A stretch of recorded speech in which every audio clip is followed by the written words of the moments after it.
Good evening. I'd like to call this meeting to order, please. Everyone, please stand for the Pledge of Allegiance. I pledge allegiance to the flag of the United States of America and to the republic for which it stands, one nation, under God, indivisible, with liberty and justice for all. Notice of this meeting has been given as required by the Open Public Meetings Act and the Annual Notice of Meetings. A copy was posted on the Township website, and notice of this meeting was sent to the Sentinel and South Jersey Times, and a copy is posted at the Franklin Township Municipal Building. Mr. Gaetano. Mr. Leo. Mr. Ketchum. Here. Mr. Garofalo. Here. Mr. DeCesare. Here. Mr. Hamel. Here. Mr. Tarasca. Here. Mr. Iglesias. Here. Mr. Gravener. Okay, at this time, I'd like to ask for nominations of the Zoning Board Chairman. I make a motion for John Gravener. I second it.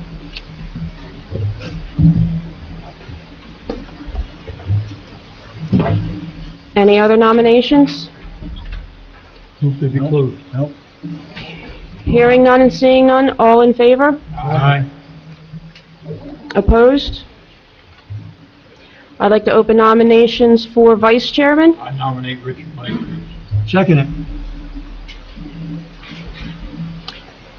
Any other nominations?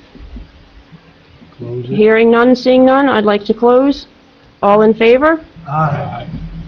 Mr. Iglesias?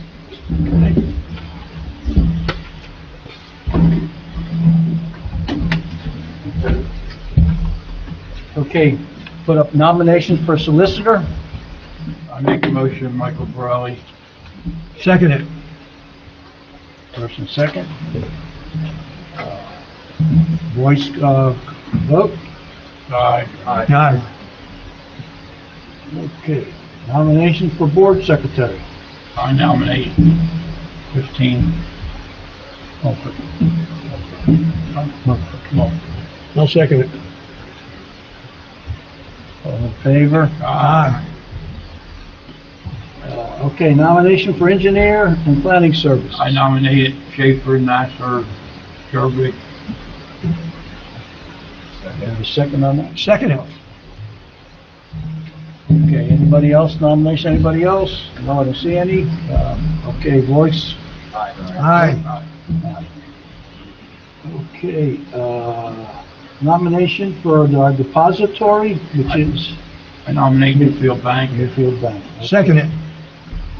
Any other nominations for that? No? Closed? Okay, vote.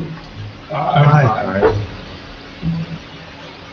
Okay, we have to vote on our calendar meeting, and shall we keep them as they were last year? I make that, are we gonna skip for August? We're gonna do it the same way, but we can always change it, so we can. Yeah, but I do have July listed on there. July, whatever. July, it's July. July. Okay, Last year, July, we didn't have a meeting, and right now it's on the schedule. You can either leave it on there, and then if you wanted to cancel it, you could. Unless you want to not. why don't we just cancel it now? I make a motion to accept the meeting and stand with the elimination of July. I'll second that motion. Okay. Let's vote on it. Aye. Okay, approve the official newspaper to advertise. I make a motion, Sentinel, Gloucester County, Yeah, we got the South Jersey Times, the Sentinel. and the South Jersey Times. I'll second it. Okay, any other ideas on that? No, let's vote on it. Aye. Okay.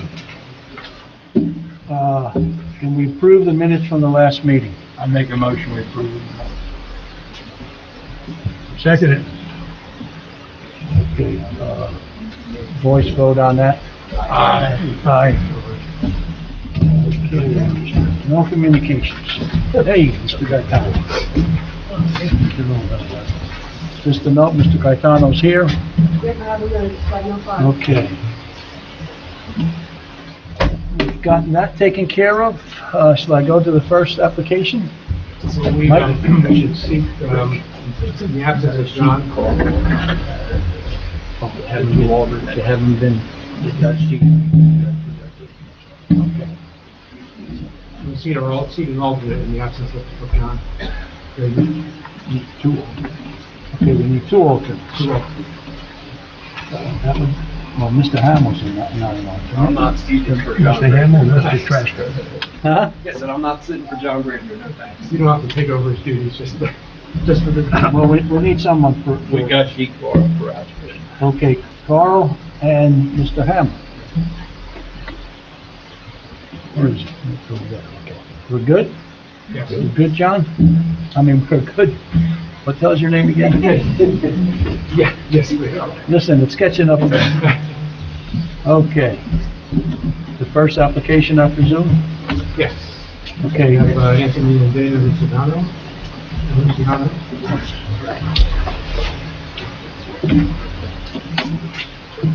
Good evening, members of the board. My name is Chuck Kozlov. I represent Mr.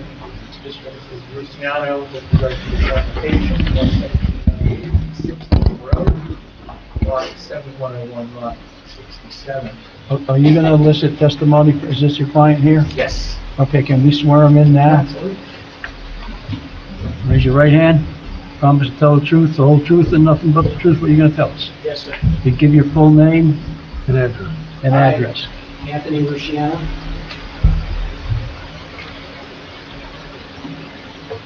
You got it? Yep, we're Oh, good. okay, we're good. We're good. Okey doke. All right, thank Let her you. rip. Thrilled to see everything out for this application. Thank you. Essentially, I'll just start in. Mr. Rusciano, where do you currently reside? 1796 Main Road. Okay, and that is the subject property of this application, Yes, sir. and approximately how many acres? Approximately 20 acres. And what do you do on that property currently? We farm it. We're paying big cash. Well, so again, you live there, and We also reside there. We also have, of course, aside from the residential structure, what else is on the property currently? there is a barn, a 36 by 48 barn, existing barn. And so how do you utilize that? For horses. Your application intends to change the use of that barn, correct? Partially. Okay, could you explain exactly what your proposal is for that here? On the one side of the barn, we have 3 stalls with a lean-to, an 8-foot lean-to. What we'd like to do is enclose the lean-to, making that a hallway. It's an 8 feet by 48 foot hallway. And then add, off of that lean-to, 8 feet to put dog kennels for our own dogs. Under the lean-to. Not under, right next to it. So we're gonna close the lean-to and right adjacent, right add onto that lean-to, make another 8 feet. But that'll be open to the It's weather? gonna be, it's gonna also be enclosed. Okay, that's The all I whole wanted to building get will be enclosed. at. Okay. At this point. The only change on the footprint of the building will be the additional 8 feet, by 8 by 48 section. Now that 8 by 48 section, what will that replace? Currently, surrounding the barn, we have about 25 feet of stone gravel on each side, probably about 50 feet of stone gravel across the back, and 120 feet across the front. That proposed new addition would sit on 8 feet of that gravel, so it wouldn't touch the hay property.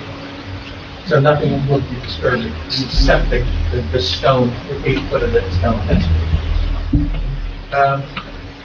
And again, now, with this enclosure and expansion of the existing barn, what would you be doing with that barn? Housing our dogs. We have potentially German Share corners at people, and we just want to give them a better home. And how many dogs do you have currently? Currently, we have 4. You have 4. And how many dogs would this barn area? 12, there'd be 12 indoor kennels, So total of 12, including the 4. total of 12, correct.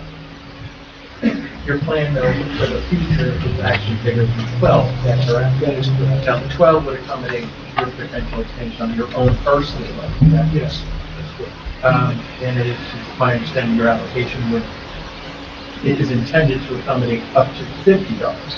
In fact, if we ever grew, we choose to. If you ever, okay. And the 50 number, how did you arrive at that? That is something that the finance commission asked me to come up with the number, and that was the number we gave them, and we put in this application, and that's the number we gave them. And they approved? Yes.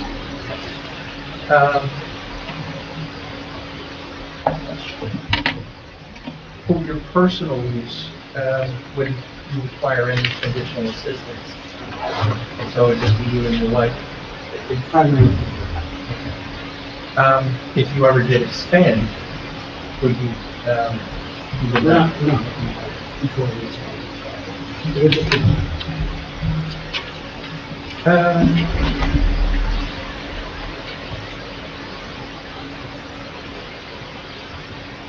So for the time being, there would be no commercial venture on this, this would just be personal. That's correct. But your application does include a potential boarding component. Absolutely. And if that were to be approved, what would you be asking for, use-wise? Boarding other herds, animals for overnight? or Just weekly? dogs. It would just be dogs. Just dogs.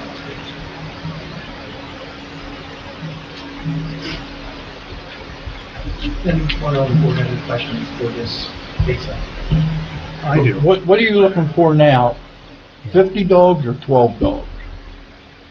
We'd like to start out to build 12 kennels off the side of our barn. So you'd be satisfied with approval of 12 kennels tonight? Correct. Would you be able to put 50 dogs in the same space as the 12 kennels? Absolutely not. Right, No. you need additional. To further your question, we would like to grow down the road, sure, but we're not sure where we're going with this. Well, currently, right now, this is for our dogs, the funding is coming out of our pocket, so that's a good time to afford. That's what we're going to go with. Right now, I have 4 dogs. 12 is just a number I came up with because 4 by 4 spaces times 40. 12 times 4 is 48. That's the size of our building. That's the length of our building. That's why it's 12. Well, I'm not gonna worry about the future because that's in the future, but that's not before us. Before us is your 12 right now. So may I answer that? Pardon? If I may answer that? Sure. It took me 3 years just to get to this point. So that's why I would like to try to cover as much as I can in this community. Well, if You don't have you, anything in these plans referencing any additional construction? yeah, you'd have to come back. Right, so you, That's correct.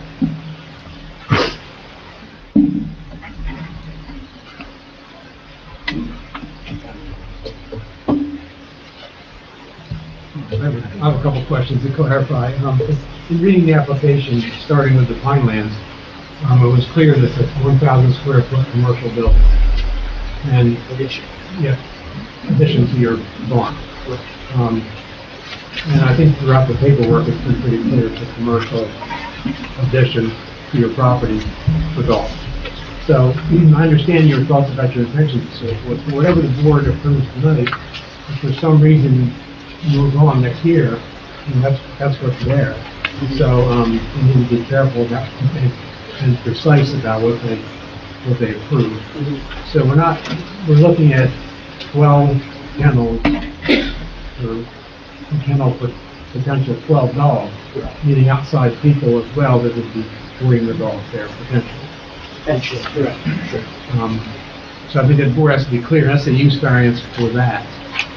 But, we can't be talking about 50, you have to be talking about 12, or whatever encompasses that kind of, commercial activity, because that's really what it's been labeled as. And if it was just for his own dogs, maybe he wouldn't have to be here. That's correct. And that's why we would do this. And that was made very clear to say. If it was just for my own dogs, I wouldn't have to go through all this. But we do have future plans, we hope that future plans, what we do with our dogs, we're very successful with, as far as containing them. People call us all the time, yeah, when you take our dog, we want our dog. No, we don't offer that. So people know their dogs will be in good hands with us. Would we want to do that someday down the road? Yeah, it's a small possibility. For clarification's sake, we currently have 7 stalls for horses in the mix. 6? One's a tackle. Okay. And they would remain for the horses currently? Correct. All right, so the 12 would be in completion of the overhang and the 8-foot addition, and that would just be in that section. That's correct. Are those your horses or are you boarding some horses? These are all dogs. Can I ask a question, please? So you said something about 1,000 square foot addition, but you also said it was 8 feet by 48 feet, Correct. which is 384 feet so where's the 1,000 coming from? Well, that's a good question. When we started this years back with the Highlands, they again wanted a number, wanted to know where this was going. We have a cement pad on the back of our barn, which is in the over area here. We were originally going to put 50 by 20 building back there. That would give us 1,000 square feet and enclose the dogs in there. And aesthetically coming up with going through the builder and engineer, they said it'd be probably better if we just put it up the side here. Less cost effective, easier to build, so that's what we did less square footage. But we were approved from the Highlands. Right, but we need to differentiate from what Highlands approved and what your application is for here this evening. So if I'm clear, it's 12 kennels, it's 384 square foot addition to the building.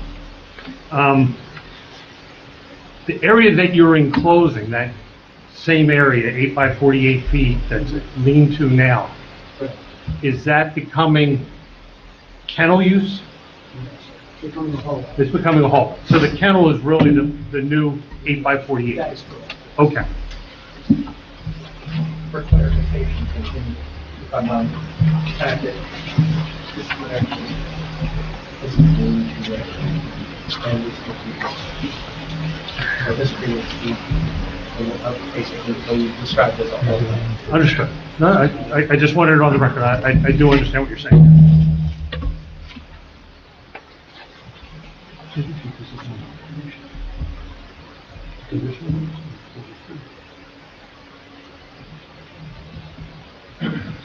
Okay.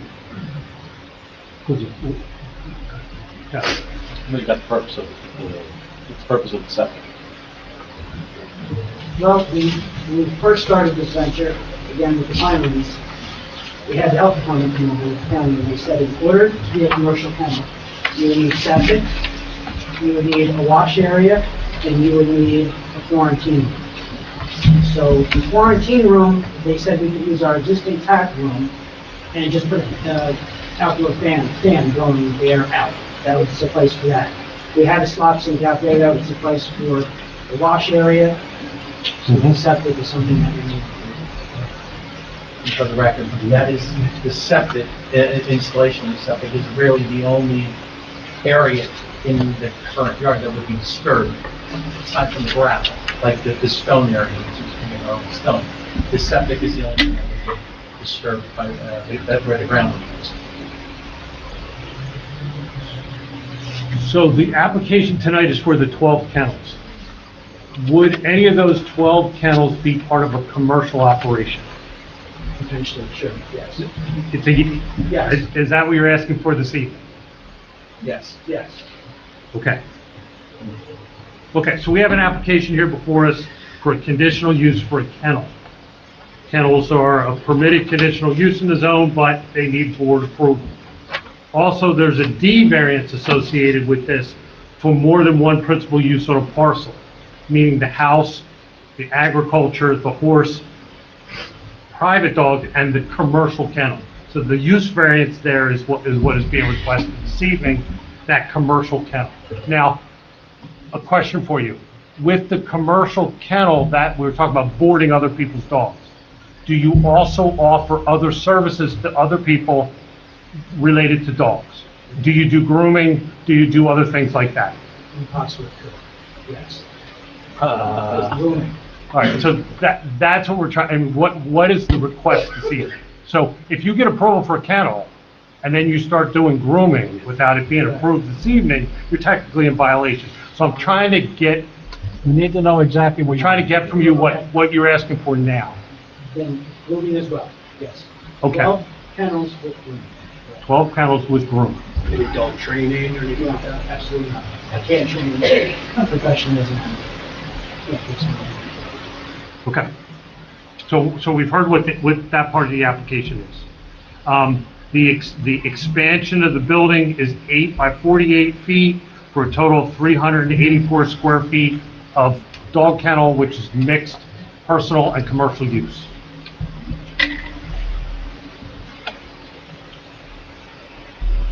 I had a couple of questions. Well, you got your report. I don't know if you want to do it. I am looking in here to see what hasn't been covered. Okay. So I'm down at paragraph number 5, hours of operations, employees, stuff like that. So you said there would be no other employees other than yourself That's correct. for this commercial component? And when would visitors come to this? Would it be sporadically, it wouldn't be any? So if you could give us some testimony, if some of those stalls are commercial, Hours hours of operation would be Monday through Saturday, 9 a.m. to 4 p.m. okay? And anticipating number of visitors, how would that work? Again, you got a couple of kennels, but I need to ask the question. Okay, let's say worst case scenario. Now, we're careful.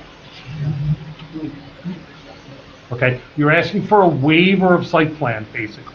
You're asking for what's there to stay there, right? So if you're telling us you're gonna have multiple amounts of people coming to the site, then maybe we need to address site plan issues.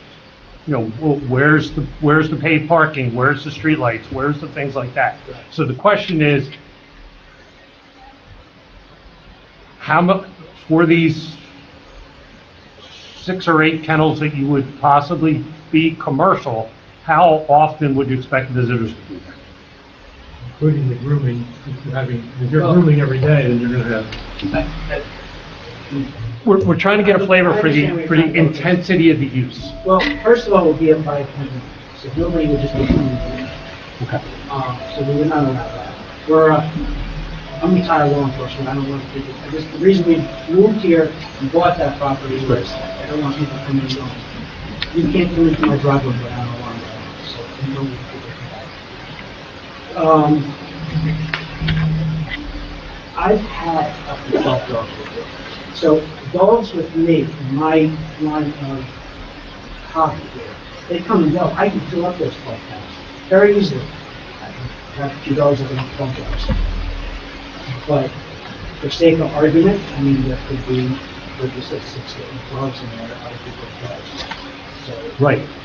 But then the question is, when can we expect to see visitors come? And you already answered part of that. This is by appointment only. So generally, there would be no more than one visitor there at a time. Absolutely. So that's what I'm trying to get to, so the board can then decide intensity and what can be written into the approval. Or, That's correct. Since I'm the only one that's going to do the payment, I'm the only one that allow people in and out of that. So Agreed. It's just one person. The potential customer would just be there to drop their dog off and then in, say, a couple days or a week, pick the dog up. Correct. Absolutely.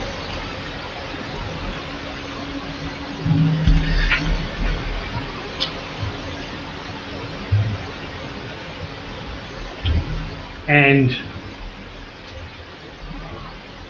are you requesting any signage as part of this application, advertising for this kennel? No. Okay. So that's kind of what we're up against. We're kind of up against this very small commercial use, by appointment only, a couple of kennels, maybe some grooming, waiver of site plan, because we would have no more than one visitor at a time and no employees. So it's a conditional use, the kennel in the zone, so we need a vote for that, and a use variance for the multiple uses on the site. Once again, trying to make sure you're covered for tonight. So if you do grooming, is it possible you might have one other individual other than yourself there, or would you be managing and grooming? Okay. When I say grooming, I'm talking who's back dog, as a person who's using those with their dogs that are born.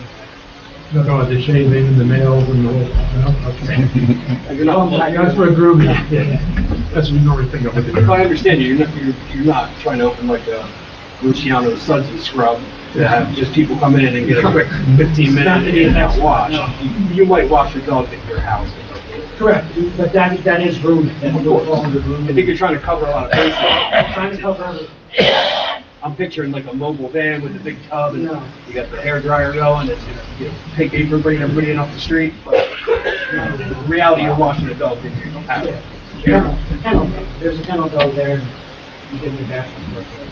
Understood. I just want to make sure we're all crystal clear on this. So the Pinelands requires that your lot 68.01, which I guess is a part of this application, to be deed restricted for septic dilution or something. Yes, correct. So a consideration would be to have those lots consolidated. We already did. The lots have been consolidated. Excellent. Okay. And we already have South Jersey engineers out there put septic, and they were covered in their plans. Exactly. Septic. Perfect. So I think that's what we're up against. Mike? I think it covers it. I had a lot of questions too, but you've answered the question. Anybody here have any more questions? I'll open it up. I make a motion, we open to the public. Second it. All in favor? Aye. Okay, anybody from the public want to be heard? Gentlemen, you gotta give way.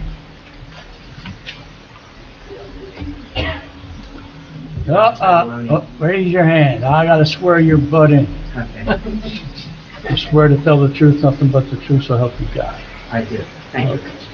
Ralph Traveloni, 802 Rusciano Road. I have a question for the two professionals. Listening to the application, it seems it wasn't as clear. Mr. Shea tried to narrow it down to a nice alley where it was clear. But from the peanut gallery, it sounds like this gentleman lives at the property and it's a home occupation. Therefore, the bar is lower because he lives there. Is that not correct? He didn't ask for it to be a home occupation, so I don't think we're considering that. I don't live in the kind of money to ask for. Right, but we're here tonight with what we have, and I think it accomplishes the same purpose. Maybe the attorney may want to go in that direction. Well, the overriding thing, I think, is the use variance for multiple uses on site. That still exists. Yeah, so whether it's a conditional use approval or a home occupation, I think that, I don't know that it really matters this evening. But I understand. I went in that direction on my left. Okay. Thank you all. Anybody else from the public want to be heard?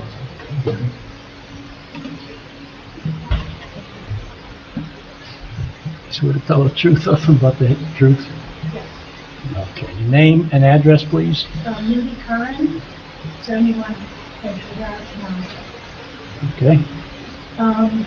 I'm just curious about what's already going on the property, because on Google Maps, it says there's a very active grooming operation right now. And then the link to the website is about dog food. And so if you're seeking a variance for doing those things, but you're already doing them, I'm just confused. I don't know how that works. It's very important. It's a good question. I'm a web designer also, and I created a website in hopes that someday we would have this, and we would build up Google ads and everything. So what you're looking at, if you try to point with us, or putting money or anything like that, which we get calls for, There's notice in the letter, For the grooming, and everything we just mentioned. and whose dogs are those? Those are our dogs. But whose are the reviews? Those are- We prefer ourselves. But those are the secrets of how you Mike Bernardi, my mother's one of them, there's different. Okay. Truth in advertising. Yeah. I get it. I'm gonna be open Just a to sneaky way of advertising. That website's been there, as a matter of fact, it was much larger website. That is. Yeah, well, I mean, there's no links, there's no. And the breeding, the answer your part about the breeding is in what we do with the trial. Our dogs, and we have the breeding was something we did. You're saying you're not doing grooming for other people, but other people are leaving reviews for your grooming. And the I'm gonna assume based on his reputation, that people know him and they like him and they're just putting stuff out there. That's correct. It wouldn't be the first time, by the way. I'll have to, when I start my business, I'll have to take some pointers from you. Thank you. Thank you. Only anticipated, yeah, that was a good question. Anybody else want to be heard? I make a motion, we close the public portion. Second it. All in favor? Aye.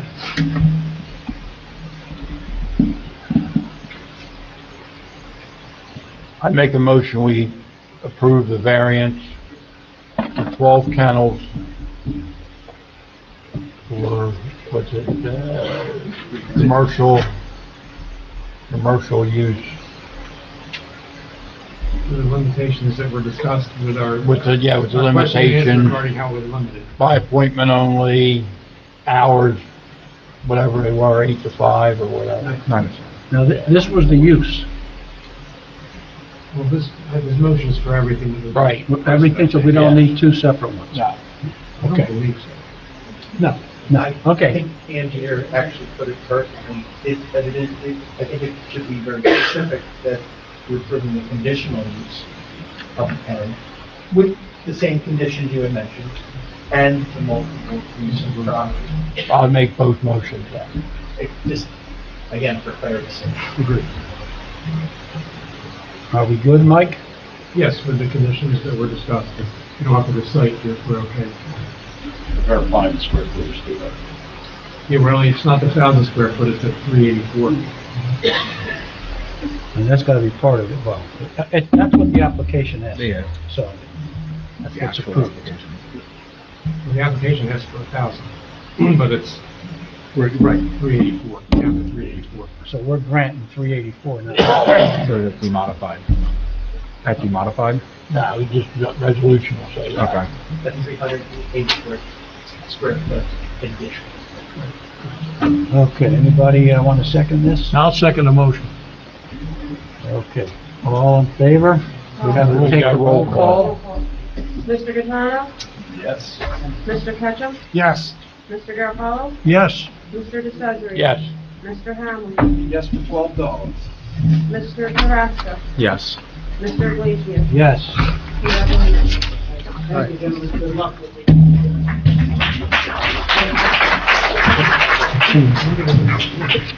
Got a lot of potential dog owners out there. We're trying to realize this. What is this?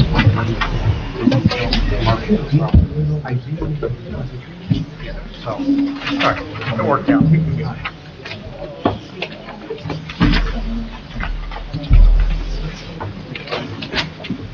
Mike, do we have to give the oath of office to anybody? You already did. You already did. Oath of office for the only one.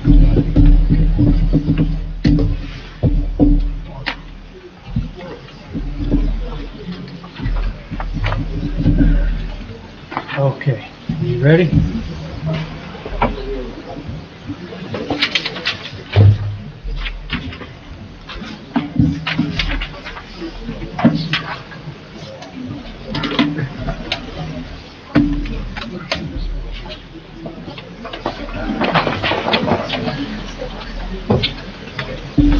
Okay, our next application, let's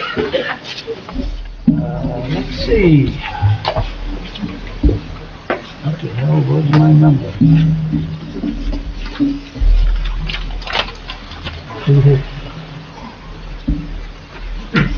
Okay, ZB 2506, Copart.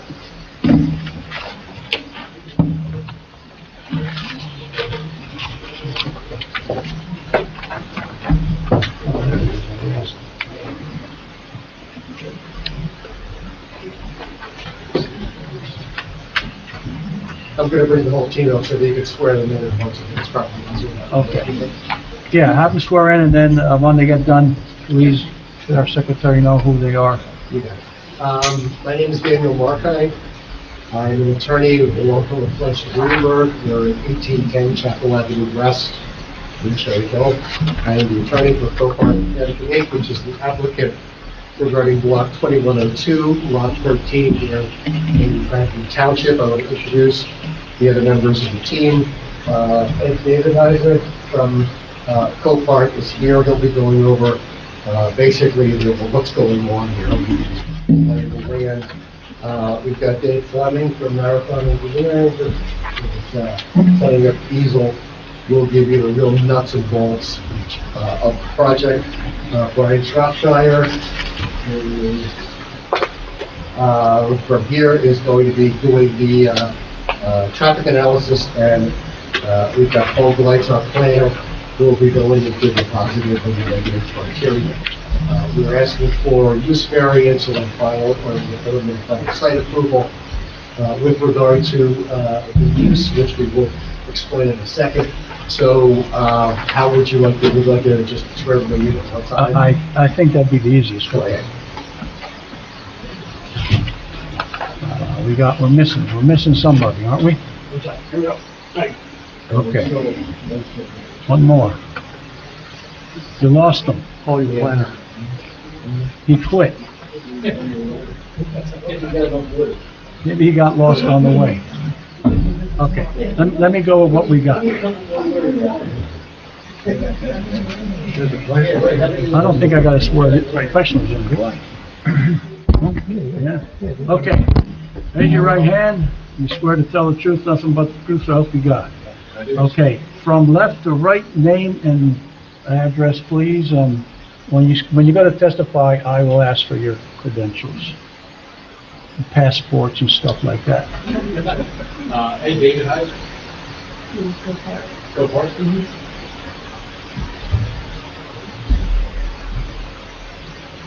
Brian Shropshire, Shropshire Associates, he said some numbers, but I got to. And Dave Fleming, my engineer, please go to the report. Okay. Who's gonna go first? Mr. David Heiser will go first. And I was discussing with Mr. Borelli. He indicated that what you're going to do here is look at the use variance first. And then assuming that's granted, then we'll go into the issues regarding site plan. So we discussed whether or not we should do some of the abbreviated presentation just for that. It's the feeling of the applicant that it's probably easier and more fluid to just do the whole presentation so that we're not calling people back and forth. So we're just going to go and give you the entire presentation. And I'm going to ask Ed first to just go and explain to everybody now. When we do we've got easel up here. I think in general, when we do that, I want to make sure that the public has a chance to see what we're talking about. So I think we're going to probably, if it's okay, we'll set up the easel like over here. Maybe a little bit more difficult for some people to see, but at least we can get, at least everybody, the public, that come out before they have a chance to hear what's being said here. So with that, I will pretty much act like more of a master of ceremonies right now and leave it to Ed to discuss what's going on. I want to make one comment to you. Sure. At 11 o'clock, we ain't going beyond 11 o'clock. I certainly hope not. I've been out here till 2 o'clock in the morning sometimes. I got a crowd here, and they're all going to be given the privilege to give comments, so it could be long, just to warn everybody ahead of time. Been through this before, so. Rich, before they start, Rich, just to clarify what was touched upon. So the application is for a use variance and preliminary and final site plan. So we're going to vote on those separately. You're going to vote on the use variance first because it's a different set of standards, and it's a different amount of votes. That needs 5 affirmative votes. So if that were to be granted, then you move on to site plan, preliminary and/or final. If the use variance were not granted, then you would not be moving on. But they'll be done separately for those reasons. Thank you, Mr. Borelli. Mr. David. All right, good evening, folks. Again, Ed David Heiser with Copart. I'm the Regional Operations Manager. My territory is New Jersey, Pennsylvania, and Ohio. I'm from Hereford, Pennsylvania. I just want to talk at some length about the description of the operation, what the plans are for the property, and how it might fit into the Copart works. So a lot of folks know what Copart does. For those of you who don't, we're a salvage auto auction. We get 90 to 95% of our inventory, our business comes from insurance companies based on their total loss vehicles. So if the vehicles are in an accident, if they're total loss or possible total loss, they generate assignments to Copart. Those cars are picked up in either a residence or a body shop or a tow facility, police station. They're brought back to a Copart facility. At that point, they're put through an inventory process where we receive the vehicles, we take a series of photos of these vehicles, and then from there, they're placed into a storage area in one of our yards. At that point, there's a back-end title process that Copart handles. You take the clean title, send it to the New Jersey DMV, get a salvage title back from the DMV. At that point, that vehicle becomes eligible for sale. That takes about 4 to 6 weeks on average from the time we get a car in New Jersey till the time it's ready for auction. So kind of the time, the life cycle of the Copart story.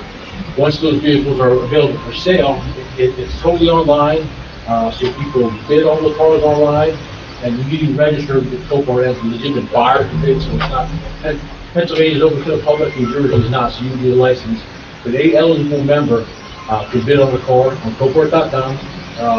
You bid online. If you win the car, you pay online, and then you can schedule your appointment to pick it up. The unique thing about the Franklinville location is we look at this as kind of like an overflow area, not a direct dispatch facility. So basically, the plan for this facility is when vehicles are taken to one of the main operational yards and they get to a certain capacity or they get to what we expect an event.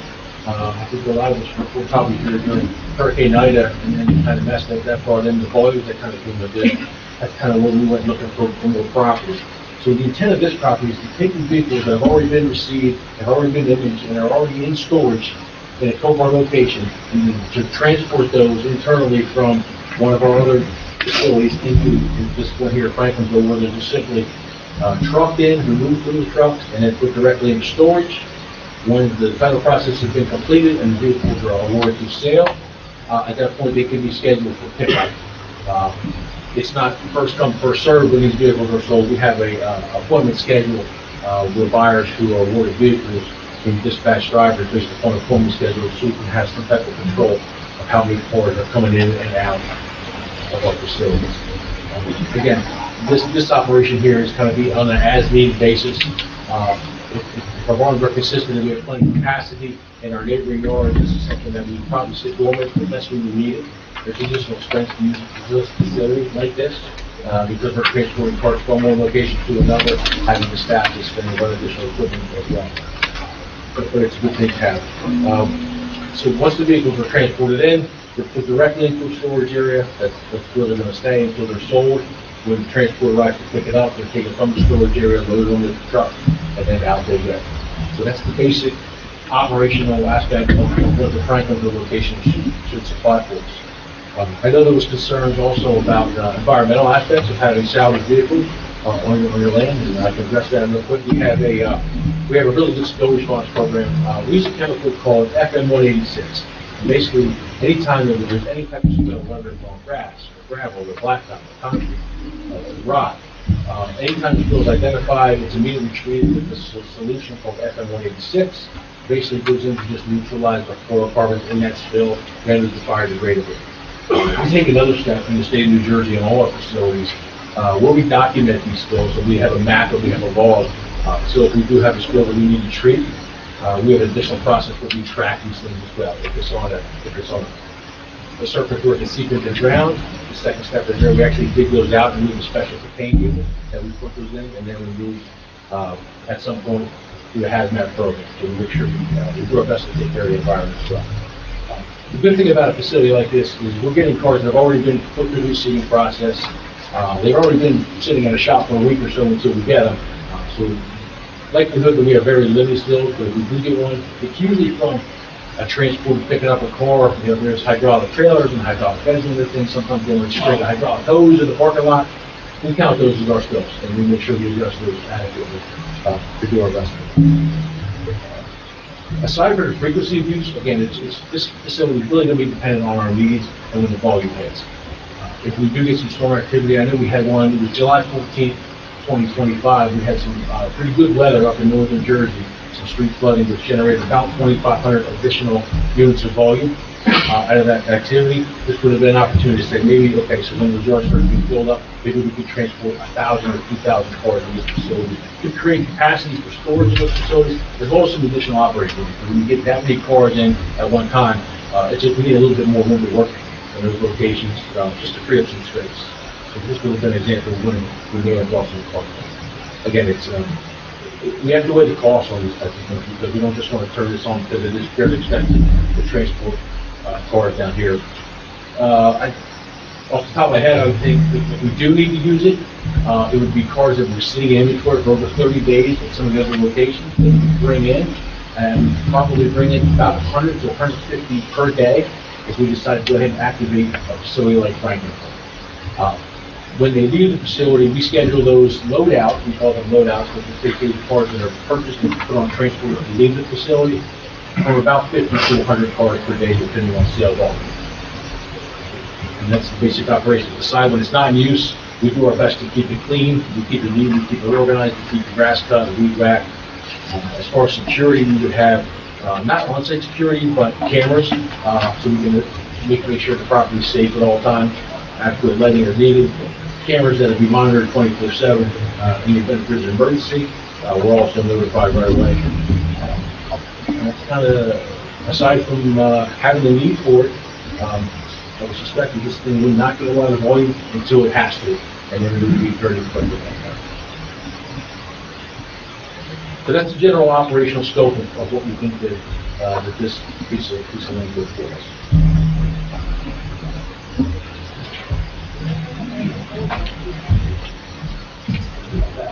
I think I did mention all of our auctions are done online.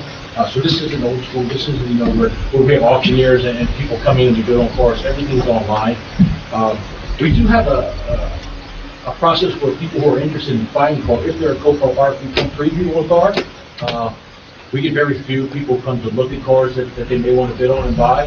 But what we do, we escort those people. They come in, and we give us their identification. We walk into the car they're looking at, we walk them back into our office. And at that point, we would have some type of trailer on site if we ever had to put staff and put equipment there as well. But generally, it's completely online. Everything, when the transport arrives, they have an app on their phone, and they say, okay, I'm here to pick up these 4 cars. It's geolocated, so we can say they can arrive themselves at the facility. That triggers our loader operator in their tablet to identify those cars, where they're located, pick them up, bring them out to the transporter, they're secured, and they're moved. All the title paperwork, any type of identification, all that stuff is going to still be at the yard where the vehicles originated from. So again, this is just a transport facility where vehicles are held for storage and load the buyers, and then they leave the facility once the sale is complete. Is there going to be a fence around this property? Yes. So the proposal, I believe we have a proposal for an 8-foot white panel fencing that's going to go around the property at 100 feet setback from property line. Yeah. And then these guys probably have a little bit more. Okay, just general idea.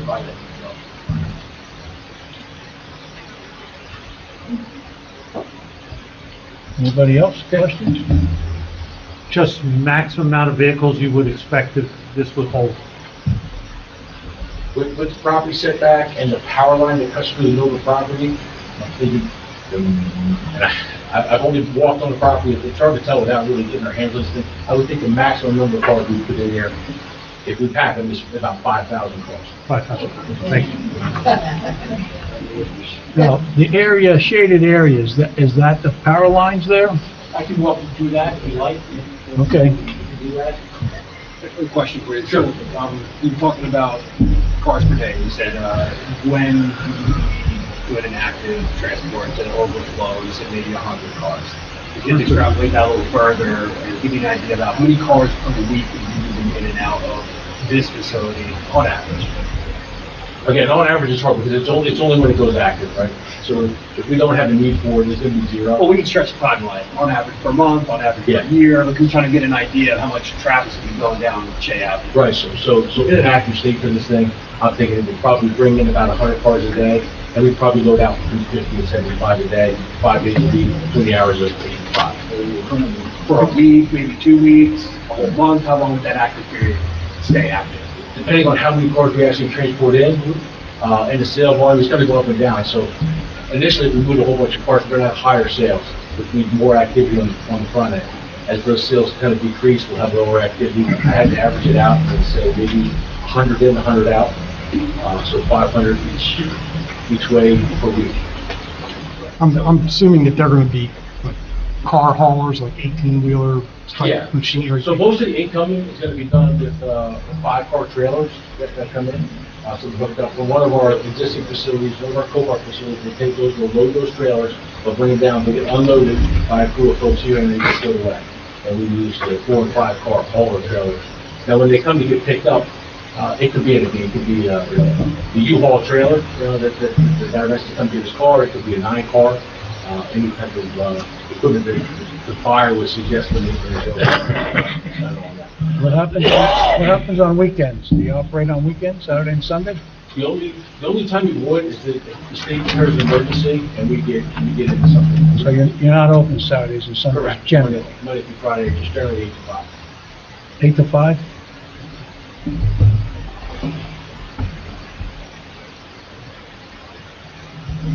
I think we're good at this end. All right, we'll keep it moving. I think your late guy came in.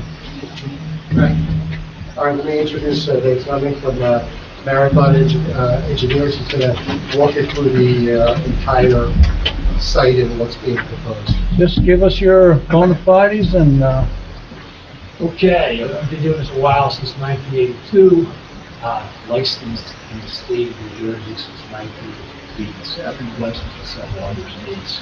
Professional engineer, graduate from Drexel, undergraduate, and a master's program a couple years later at Max. you're good.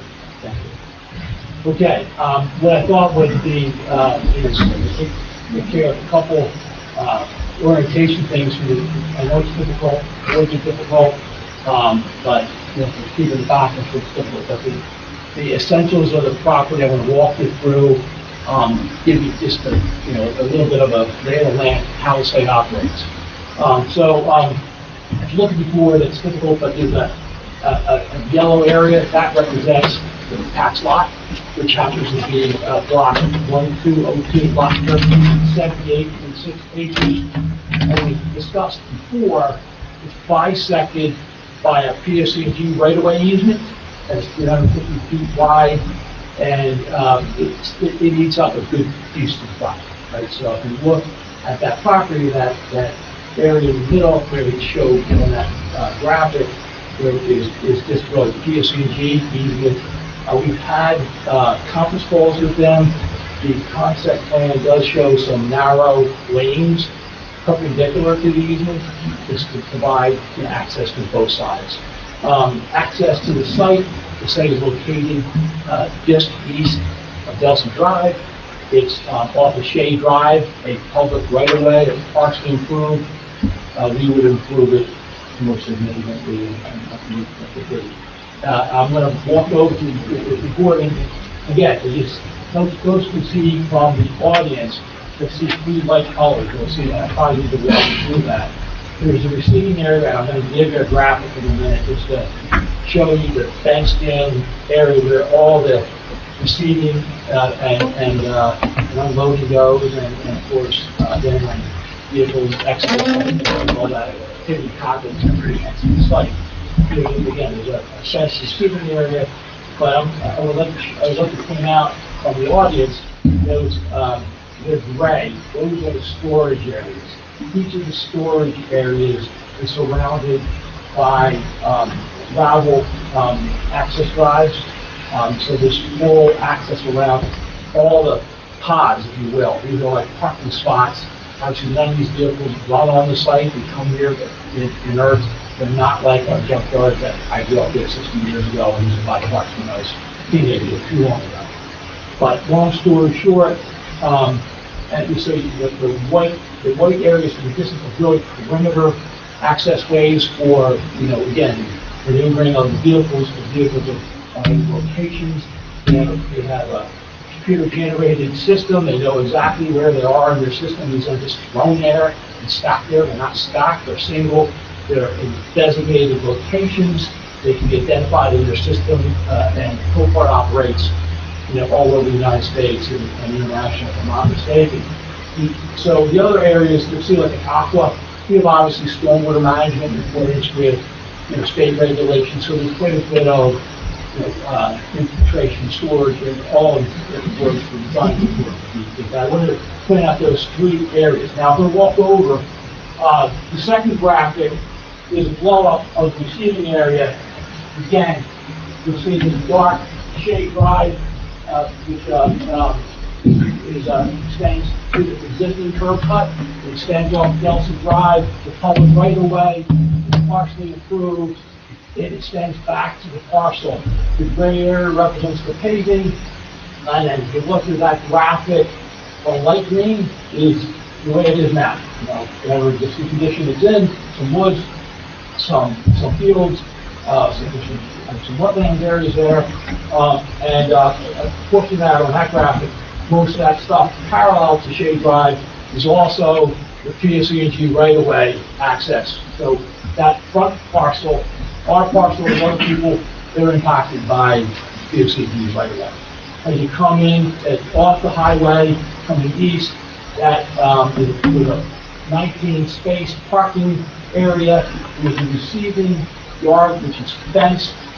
There's an office trailer, it's 10 by 40 for the personnel when they're on the site. And also it's very difficult to see because it's very small. There's a 10 by 10 on the paved parking lot, little pad for a potential fuel tank.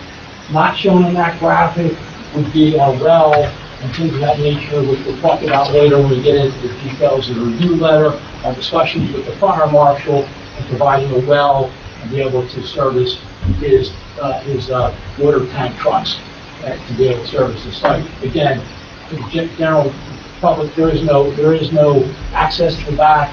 It was discussed about fencing the entrance service yard, which is in dark gray. That is fenced, and that's where people come in when they have their vehicles. They want to get through that area to have a vehicle. Exiting that area into the yard, already was discussed, is almost entirely Copart people with their maneuvering of the vehicles as needed. They are very unique. Again, I grew up at a time that in South Jersey here we had every town had their junkyard, and I used to buy parts, but this is not that. And having done several other sites and been to several other sites, it's operated again with all of our car insurance companies utilize Copart. If they tow your vehicle, it's going here. So long story short, from the standpoint of the operations kind of clean, it's off the highway, existing access road, improved, running the site, dealt with inside the fenced area, and then once it's received, it's a plenty large area to receive based upon the volume. That's not a big volume. I'm not going to go through, again, we're in the zoning district. I'm not going to go through all the variances and uses right now at this point in time. Let's talk about the site. We already talked about the access, so I just want to make sure we covered off of Shea, the fenced areas, all the storage areas, the vehicle storage areas, that whole, the access road, the basin, those entire areas are fenced. The fencing is not at the exterior property line, it's offset from the property. Again, I think it's at least on the 100 feet. If you look at this graphic, Yeah, 100 feet off the perimeter before you run into the fencing. And if we don't have, if wetland or something, of course, there's not a fence 100 feet off, it's then along our perimeter of our operation area. So the operation area would be the access drives, the storage areas, the stormwater basins.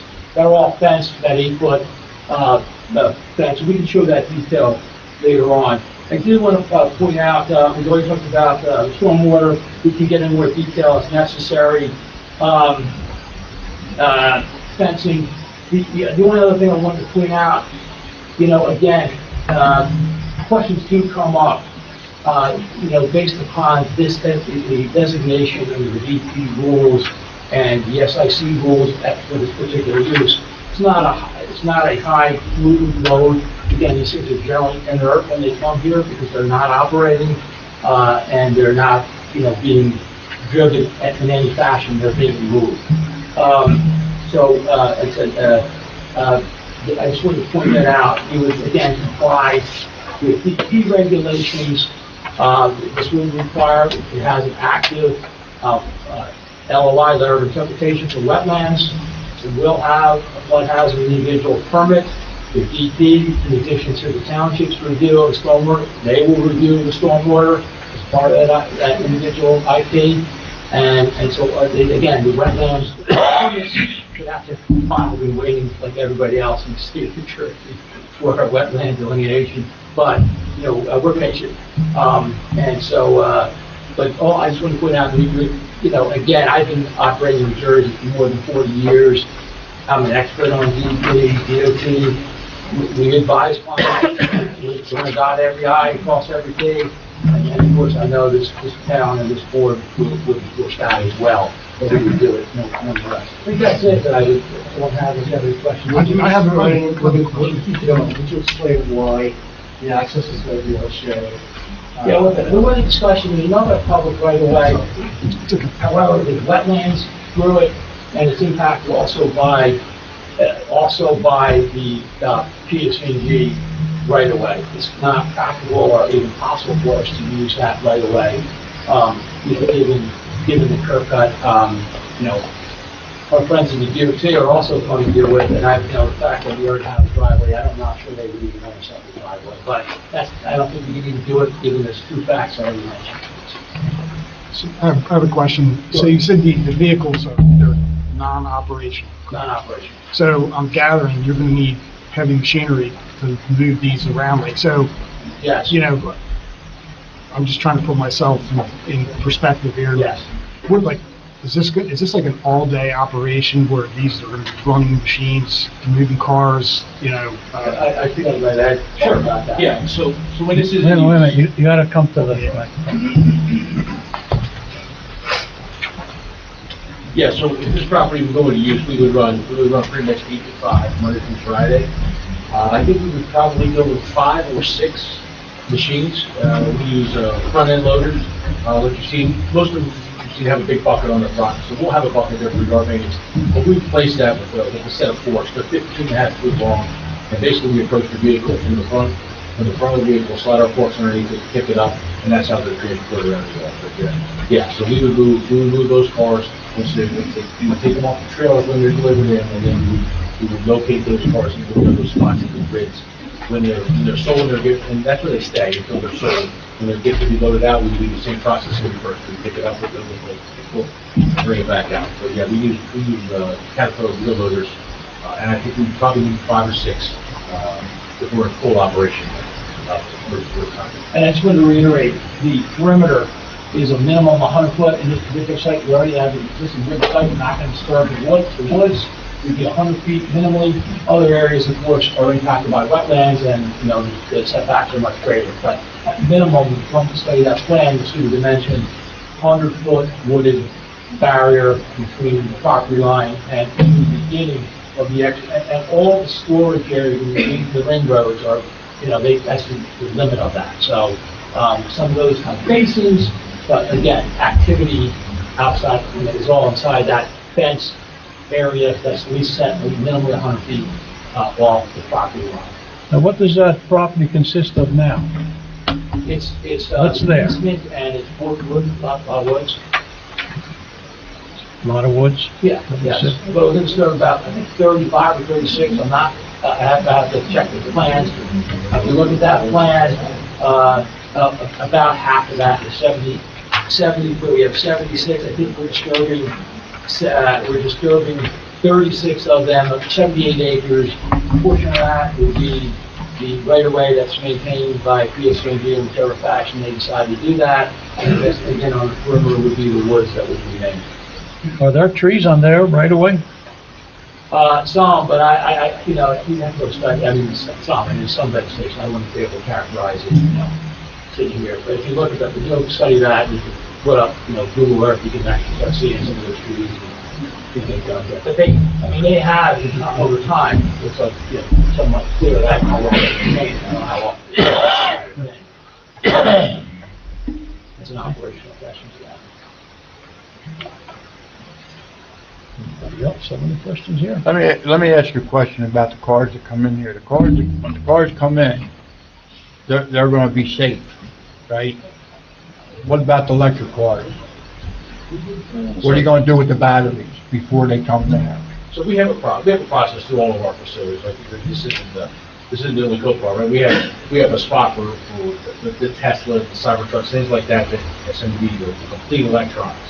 The hybrid's not so much, but anything that's a true EV gets a separate storage space, and there's certain criteria. So they're segregated, you're saying? They're segregated, right, and they have certain, space between each one of those, just in case there was ever an issue. But you'd be bringing them in here too? Sure.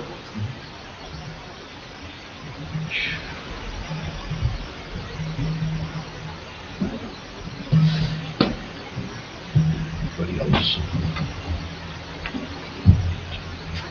And your basins are big enough to carry the 40,000 gallons of runoff if we,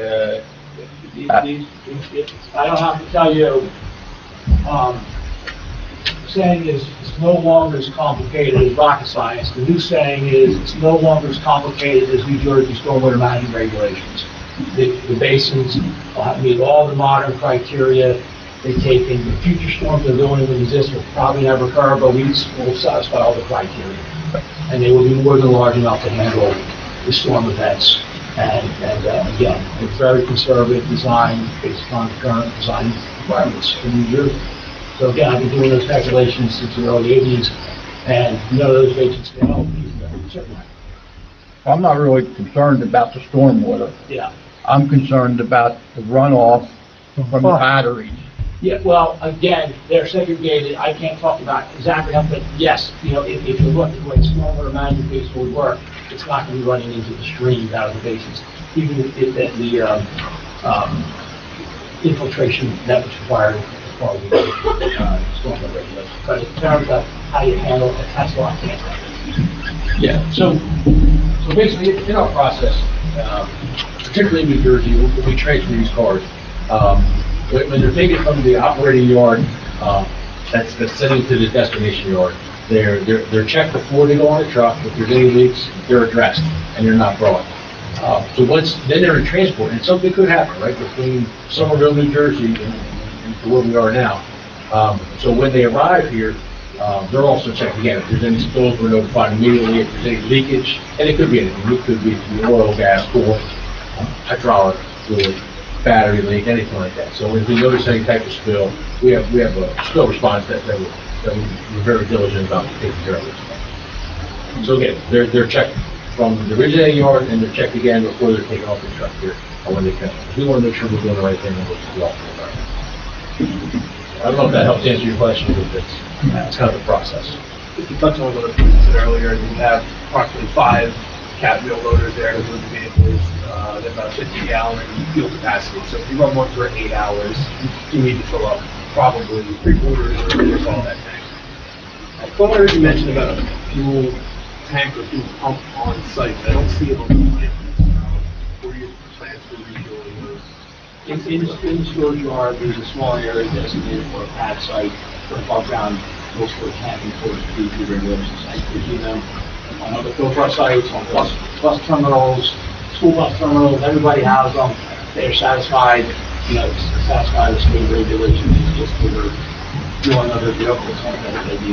In general, what we use is the double wall 500 gallon fuel cube. And then depending on how much, these things burn about 2.5 gallons per hour with the work of fuel work. Okay. So Closer to 8, but, I think the conservative estimate. our goal is 2.5, depending on who's driving, sometimes it goes to 3, but we're not flying these things. They're governed for certain speeds, we try and do a safe operation. So yeah, so depending on how much fuel we're burning, that's how frequently we fill that fuel up, so we make sure we top them off at the end of every shift. Just, Yeah, I just didn't see it on the plans. Okay, thank you. And just so I can wrap my head around the disturbance of the trees and the wooded, you're talking almost half, you said, of the footprint of the, You can see, maybe I'll say that, I mean, I have the, yeah, I love that, yeah, but you can see from the graphic, this one has the aerial, the three areas. So yeah, there's no, anything that's inside of the operational area on, that's gonna be there. Is that getting stone? Yes. DJ, A lot of stone. what is it? How thick is that stone? I think it's 10 inches, we have different discussions, I'm gonna have to check.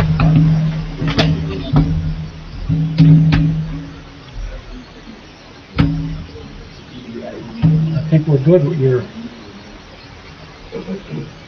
Okay, I'll ask Brian Shropshire to come up and talk about the traffic situation. I'm Brian Shropshire, with Shropshire Associates Transportation Engineering Firm. Been working in New Jersey doing transportation since 2016.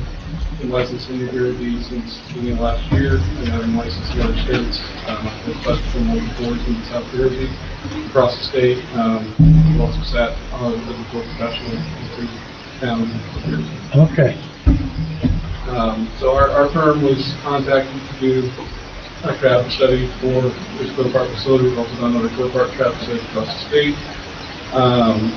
We use traffic count data on Delsea Drive from the Delaware Valley Regional Planning Commission that had ATR counts in the vicinity of the site to use that data from DVRPC.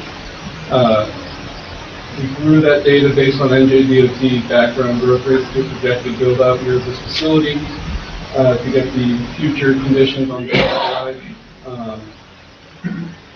After we established that condition of the no build or the future traffic generation and the traffic volumes are, we did trip generation analysis based on counts at other Copart facilities in New Jersey. We used counts from trip generation counts from 3 different Copart facilities in New Jersey to establish the most conservative estimate for trip generation based on existing operations at other Copart facilities in New Jersey. And based on our counts from those 3 facilities, the most conservative generation was 21 trips during the AM peak hour, which is from 7 to 9, and we're in there, 21 trips. And then the PM is 30 trips. Put that in the simple terms, it's about 1 trip every 3 minutes in the AM peak hour, 1 trip every 2 minutes in the PM peak hour. We then distribute those trips based on the existing trip distribution along Delsea Drive. And ran those numbers and put them into a modeling software called Synchro that does capacity analysis.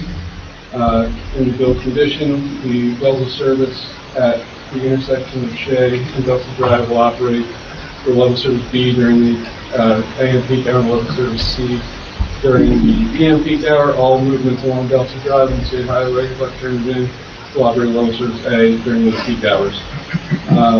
The trip increase during the AM peak hour in the build condition would be roughly 3% in that vicinity. That would also be 3% in the PM based on the existing volumes that are out there that are doing the distribution, what we're putting into the system.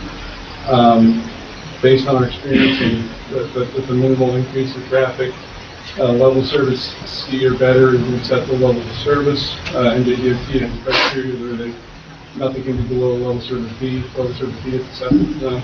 Level service C means you're at maximum waiting 25 seconds to make your turning movement onto the state highway.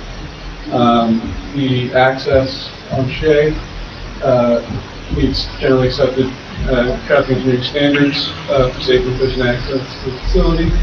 And from the traffic perspective, the proposed use will not impair the intents or purposes of the zoning ordinance of the township.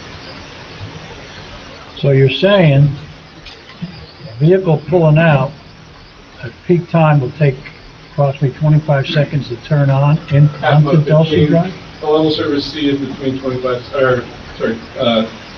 seconds and 25 seconds, so it could be 15 seconds up to 25 seconds. That's the criteria of level service C. In the morning, it's a level service B, which is a maximum of 15 seconds, 10 to 15 seconds. Level service A, then it's less than 10 seconds. So any movement from the state highway onto the property would be less than 10 seconds. Any movement out would be between 10 and 25 seconds. I'm gonna be presumptive, but, I'm assuming they're gonna try to keep them from making left turns. Well, my assumption, and based on the distribution, everything we had left 45, so they're going to be taking right turns out and left turns in and avoiding movements. Which makes things easier for traffic. Correct. Anybody have any questions? We're good here.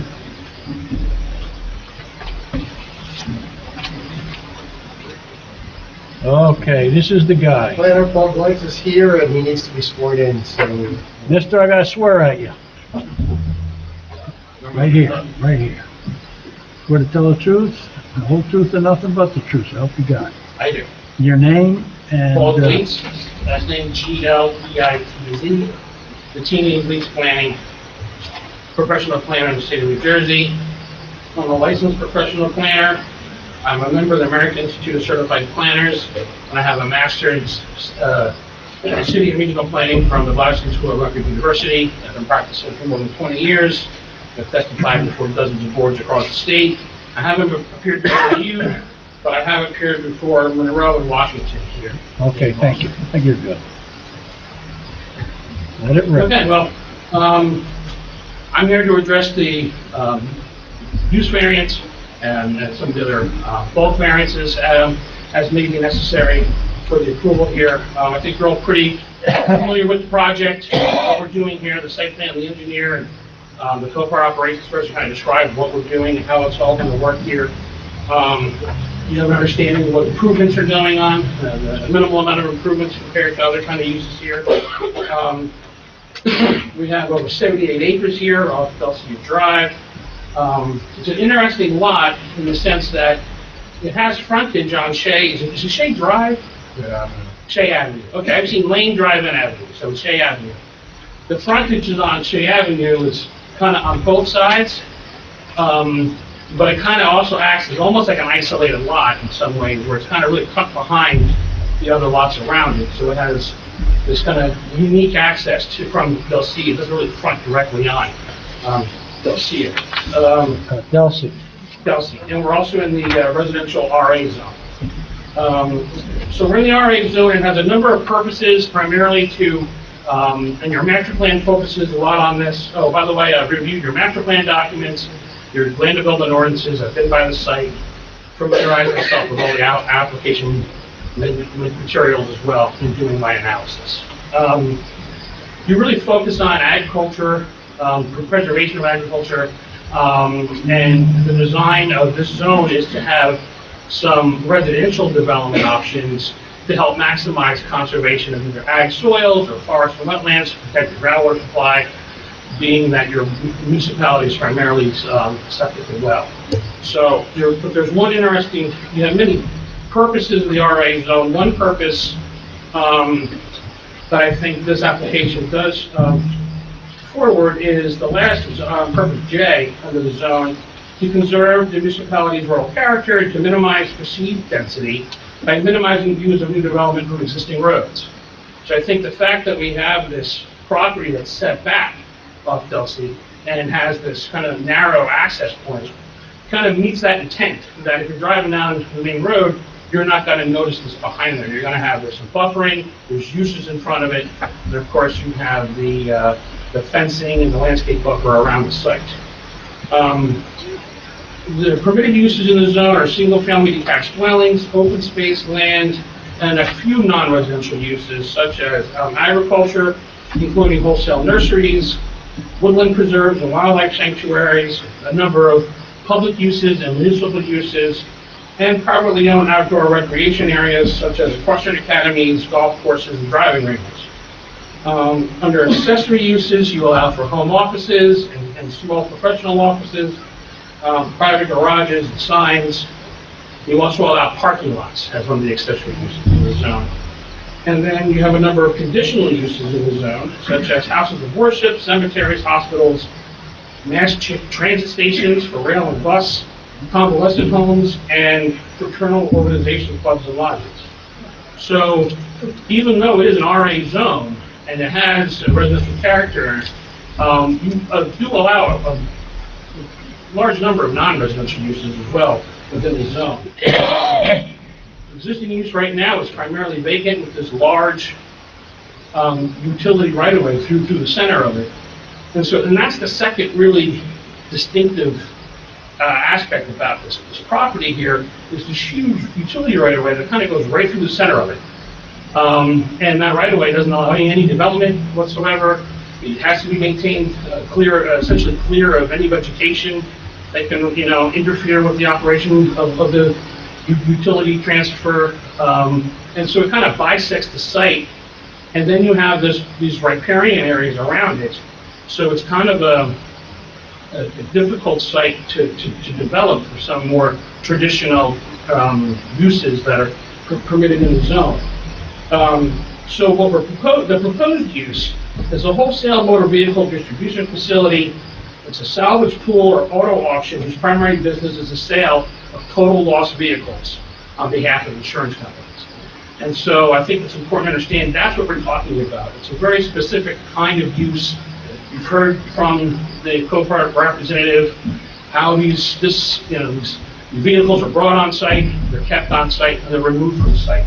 And they're not processed at all. There's no processing of these vehicles on the site. Customers can't access the vehicles.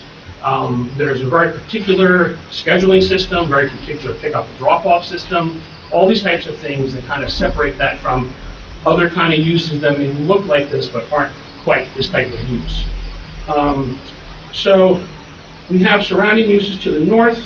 We have a trucking company, a flower farm. We have some ag fields and forests to the east. We have forest and Little Lee's Run and the riparian areas around Little Lee's Run.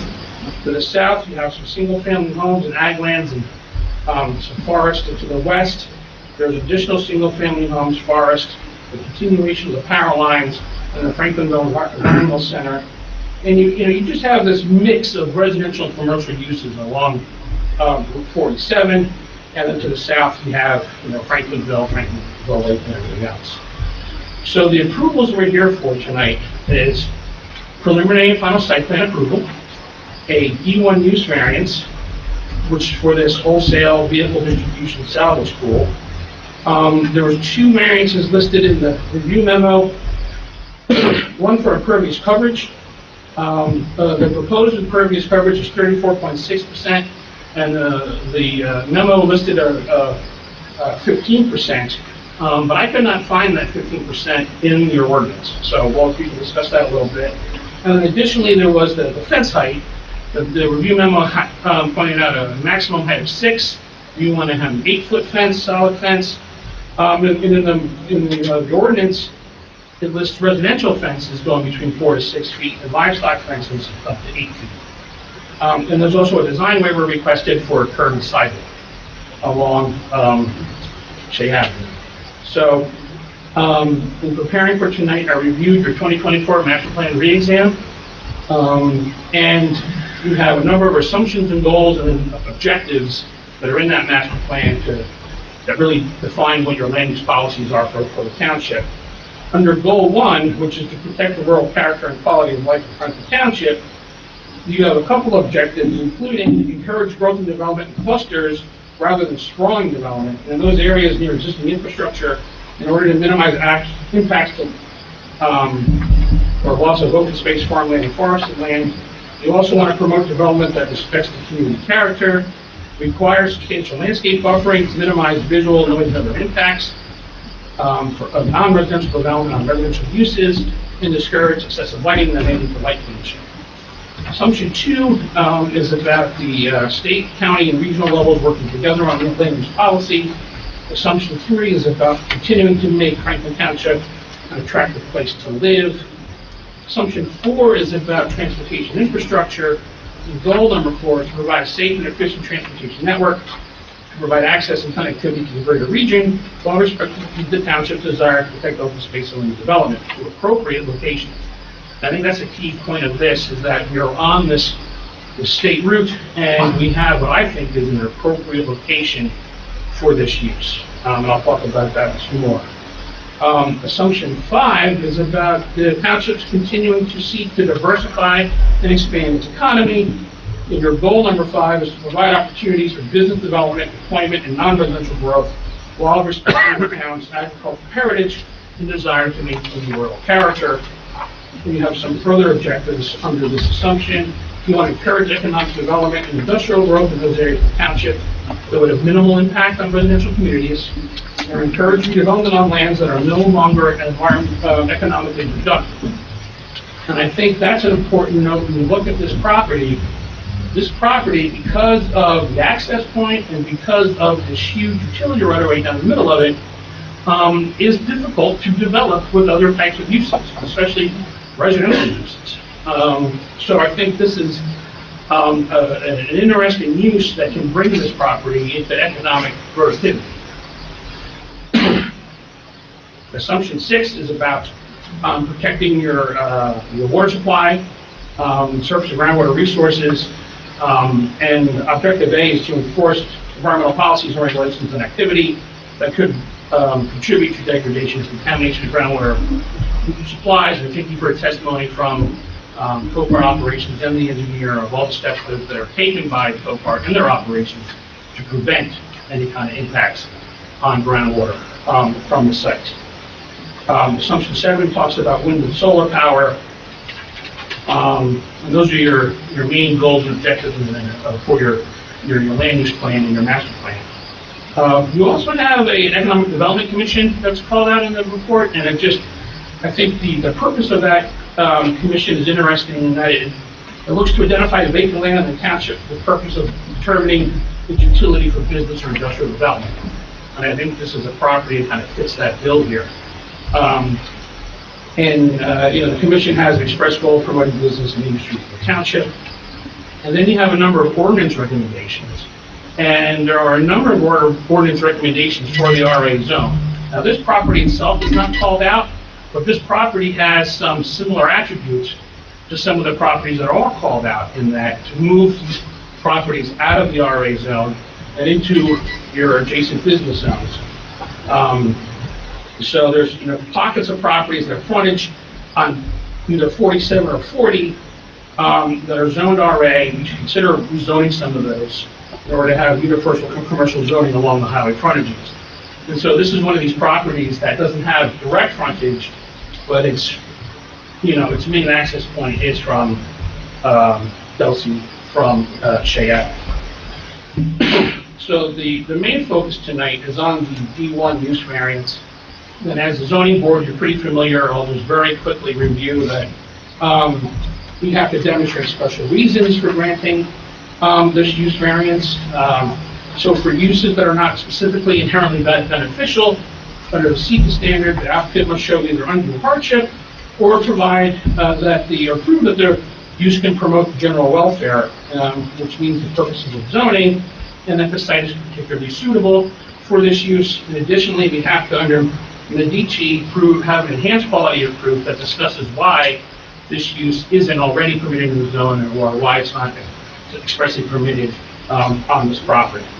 And so my analysis will move forward there. So we also have to address the negative criteria. So that's the positive criteria you're familiar with. And then we have our negative criteria, another part of our test, where we have to look on, will it have any impact on the surrounding area, the surrounding land uses, or will it have any impact on your master plan or zone plan? Substantial negative impact is the key phrase there. There may be some impacts, but the board has to determine that there's no substantial detrimental impacts under the negative criteria. So I would posit to the board that this proposed use on this site it does promote the general welfare using a number of purposes of the municipal land use law. I think the first purpose is purpose G of the MOUL, which to provide sufficient space in appropriate locations for a commercial purpose to meet the needs of New Jersey citizens, subject to applicable environmental requirements. So this proposal provides a use needed by New Jersey citizens, drivers, auto body shops, insurance companies, rental companies, charities. All of these users, anyone in this building here, anyone on the board who has had an accident, and your insurance company says it's totaled, your car was part of this process. And so there's a need to store and resell salvage title vehicles. The site's location on a regional highway, commercial corridor, is an appropriate location for this use that entails the delivery and pickup of salvage title vehicles by trailers and car carriers. You heard the testimony of both the traffic expert and the operation expert of how that process works and how little impact this proposed use will have on traffic flow on Route 47. It also provides regional access for most of southwest New Jersey, providing access to Route 55, Route 40, kind of Route 22. All these areas can be accessed. All these feeder roads can come in and get to the site easily from this point at this location here. Additionally, we do have NJDEP reporting requirements, and this development, like any other development, is subject to any other NJDEP regulations. The second purpose would be J, and that would be the conservation of historic sites districts, open space, energy resources, and viable natural resources to prevent urban sprawl and the degradation of the environment through improper use of land. And I bring this purpose up a little counterintuitively in that we have this underdeveloped property that's bisected by this high tension, transmission lines and surrounded by riparian areas. And so the improvements are limited to these paving, surface areas, stone surface, and stormwater basins. We have our trailer, our fencing, our gates, and signage. And this development of the site is kind of a lower impact use than you may have for other permitted uses. And so that are difficult or impossible to develop on the property because this is the proper use for that land. Purpose M is to encourage the coordination of the various public and private procedures and activities shaping land development with the view of lessening the cost of such development into the more efficient use of land. And again, the existing utility lines on the right-of-way kind of limit the utility of the property. And so the use can be accommodated, this type of use can be accommodated with just a few access drives through that right-of-way, whereas other uses might not be able to develop this or have a much smaller footprint. So this is an efficient way to bring utility to this piece of property. And purpose O is, I think, right on point, is the maximum practicable recovery and recycling of recyclable materials from municipal solid waste to complement municipal recycling programs. And so, as this proposed use includes short-term storage and sale of the salvage title vehicles from accidents and natural disasters. While some of the vehicles are in working order that are either donated or retired rental fleets, most of them are inoperable and sold as is. This secondary market for the salvage title vehicles removes these vehicles from the waste stream. It allows to give these vehicles a second life. There's recycle, reduce, reuse. This is that reuse part of that triangle. And so it gives these vehicles life before they're committed to salvage yards, where they're taken apart for the component parts with metal, glass, batteries, and fluids. And so I just have some background data to share with you for the scope of the need. If you look at DOT crash data for the state of New Jersey for the past 10, 12 years, the average number of crashes throughout the state were 251,582. We had a low point in 2020 with 191,000 and a high point of nearly 280,000 in 2018. But the average is about 250,000 vehicle crashes throughout the state. Additionally, in 2023, we saw 1,500 cars, over 1,500 cars damaged due to flooding in New Jersey. Per capita, New Jersey saw the most cars flooded in the Northeast region that year. That works out to be 1.69 cars per 1,000 residents in New Jersey, and we were a higher rate than New York and Pennsylvania. Hurricane Ida in 2021 damaged over 25,000 vehicles in New Jersey, and Hurricane Sandy has some reports of 16,000 new cars were damaged in flooding and had to be brought through the salvage process. So there is a need, there's a statewide need for this type of use for this market. And I think my recitation of some of your purposes and objectives of your land use plan also highlight that we meet some of the purposes of your own zoning. I talked about, preserving and buffering this use from adjacent residential uses. We talked about the Goal 4, Goal 5, Goal 6, and the purposes of the Economic Development Commission. So all of those, I think, contribute to the idea that this type of use can promote both the statewide definition of purposes of zoning and your own local definition of purposes of zoning. Another aspect of the D1 variance proofs are the site suitability. And so I think the fact that we have direct access to the regional highway commercial corridor, to the appropriate location for this drop-off and delivery and pickup of these salvage vehicles. I said we talked about the regional access that this location can provide, and we have this, and again, this is particularly suited because we have this giant right-of-way right through the middle of this property, which would preclude, no one wants to live in a house underneath this. I don't know if you want to go to church under this. I don't know if you want to shoot golf balls under this. So the fact that we can park cars under this while they're waiting to be sold at auction is a good use of this property that has this, huge utility right-of-way going right down the middle of it. So I think that's my analysis under the positive criteria in terms of purposes of zoning suitability. And under the negative criteria, in terms of the public good, we do promote the general welfare. Where the property is screened by fencing and landscape buffers. The bulk of the property is surrounded by woods and riparian buffer areas. The driveway entrance set back on Shea Drive or Shea Avenue, and they're all these vehicle storage area are effectively concealed or buffered from the public view.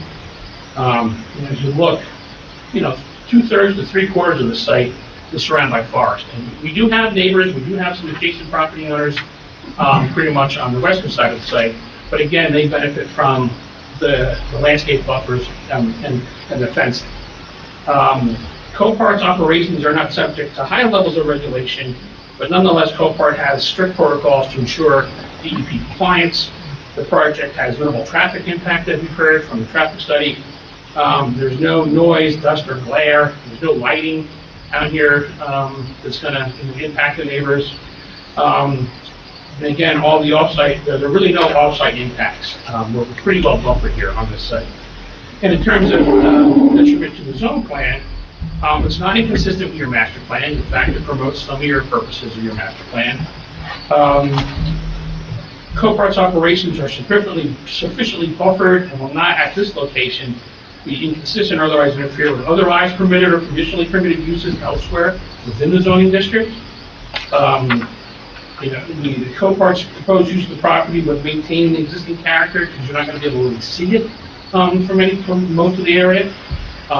It's relatively open in nature. There's not a big building, there's not a huge warehouse, none of that kind of stuff here. It's gravel. Most of it's paving and gravel and a trailer. So if Copart decides to no longer use the site, it's pretty much wide open for additional, redevelopment and reuse down the road. And again, the proposal is substantially compliant with the development standards for a similar use. If you notice on the front page of the plan set, we talked about the automobile sales and service facilities. That's not what this is. We just wanted to illustrate that for a use that's kind of similar and the zoning standards you develop for that similar kind of use, we conform to pretty much all of those requirements. It's also compliant for buffering, compliant for parking supply. And so now I have to do this reconciliation, of this use under the Medici standard. And I think, again, we're not inconsistent with the master plan, we advanced the master plan. And again, I looked through your ordinance. Copart's business operations do not fall within the meaning of automotive wrecking, junkyard, or used car sales. Those are the three definitions in your land use ordinance that even come close to what we're talking here, and none of them really apply to what's proposed on this site. And again, and especially as defined in the statement, that, this distinguishing feature of Copart's business, in contrast to junkyard and auto wrecking, is that there's a regular turnover of inventory. Vehicles are not stored long-term for either piecemeal sale, nor are they dismantled on site for the component parts. And the place of business is not its final destination for these vehicles. So this does not operate like the junkyard we think about, either when you go picking or where they strip everything down and ship everything off in sea containers. So that's not what happens here. Again, we also look to the New Jersey Motor Vehicle Code. Copart's business fits squarely within the exception under the Vehicle Code as a salvage pool or auto auction whose primary business is the sale of total loss vehicles on behalf of an insurance company. So this exception to the definition of what a junkyard is and the regulations of junkyards under the Motor Vehicle Code represents a public policy in the state of New Jersey that these salvage pool type operations are not motor vehicle junkyards as the term is understood.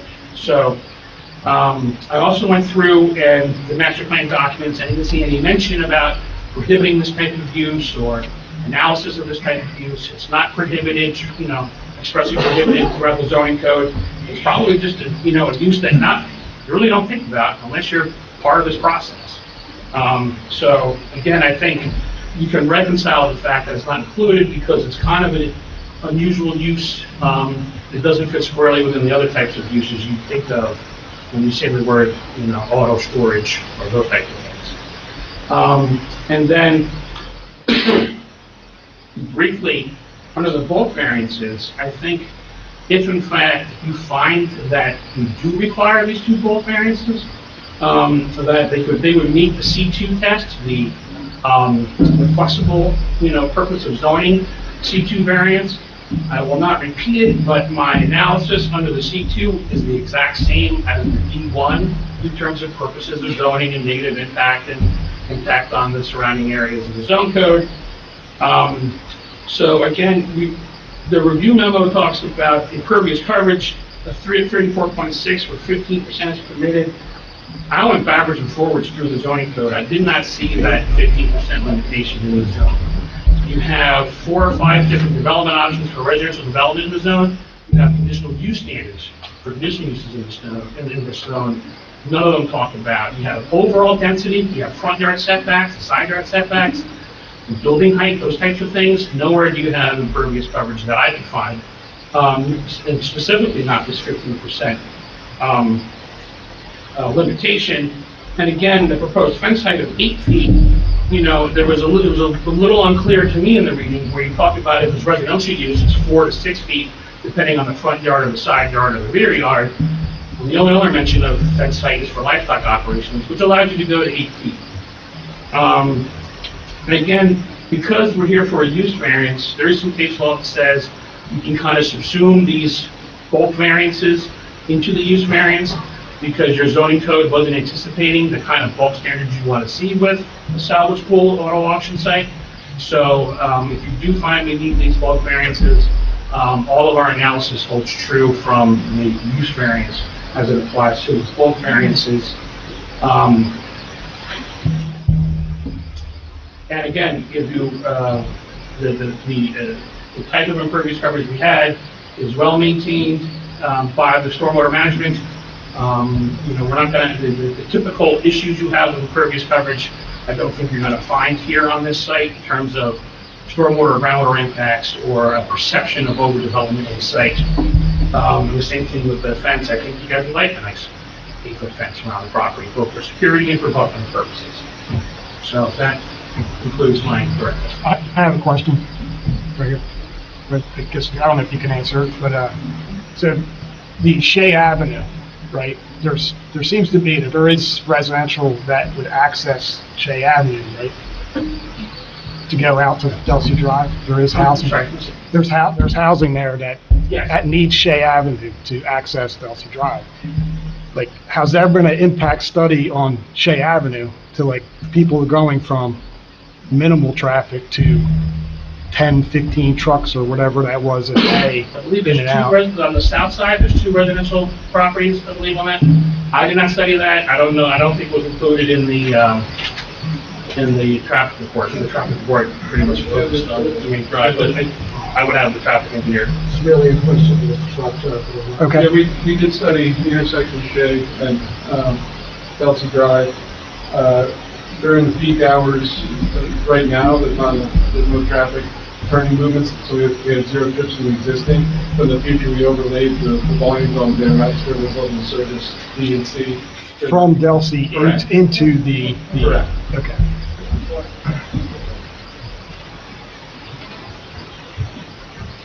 Any other questions? All right, thank you. You're good. Oh, you know what? I also prepared exhibits. I thought we'd gotten rid of They you. don't really directly relate to my testimony, but I think it'd be helpful for the board to understand some of this. If I can have this text around.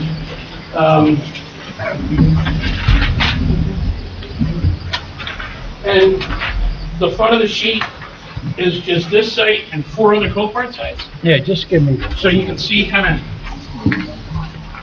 give you a sense of what these look like in operation. say that to me. So, this was prepared by me. I don't know, we have, is this A1 This is the first one, A1. So this would be A1. The front of A1 has 5 aerial photos. To the left is the site, which you've also seen on some of the other site plan documents that's provided. Then on the right, you have 4 existing Copart sites around New Jersey: Glassboro East, Glassboro West, Somerville, and Trenton. As you go down from the top to the bottom of those 4 sites, you can see the access roads, you can see the stacking, you can see how the automobiles are stored and processed. And then on the reverse, there are 8 photos taken by myself in 2023 when I visited the Trenton facility. The first 2 photos on the upper left, that's a building entrance and interior storage, were not applied to this. This was a unique function at Trenton. As you can see here, for motorcycles and snowmobiles and other kind of antique cars and those kind of things. But the rest of the photos, at the top you see storage yard, you see that DGA spread out, you see the cars parked on that in rows. On the bottom row to the left, you see the pickup and drop-off area, and you see some of these car carriers on site picking up 1 or 2 cars at a time in the pickup and drop-off area. You see the large front-end loader, I guess, the large loader under intake and processing, so you can see, these cars are not driven. That is the machine, and those are the forks up front. Massive truck tires strapped to the front of them that helps the operators pick up those vehicles and move them throughout the site to and from the storage areas. You can see on the 3rd photo on the bottom, moving a car on site. There's that loader right there with the SUV on the front forks driving through the site. And then the final photo to the bottom right is another shot of moving another red sedan and autos prepped for storage. You can see there's that blue clay they use to kind of wrap around fenders and windows and stuff to kind of hold the loose bumpers on and keep rain out of the windows. And so that's kind of a good snapshot of, if you're thinking, how does this translate of the operation process?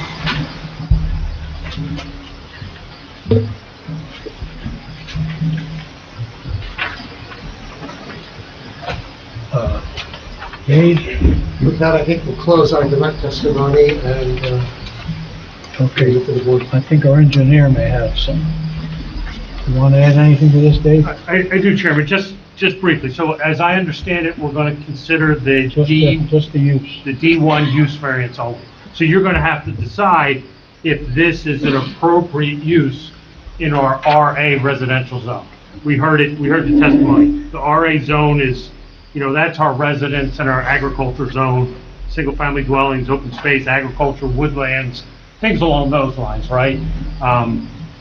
Safeguard water supply, conserve and preserve environmentally sensitive areas, retain existing vegetation,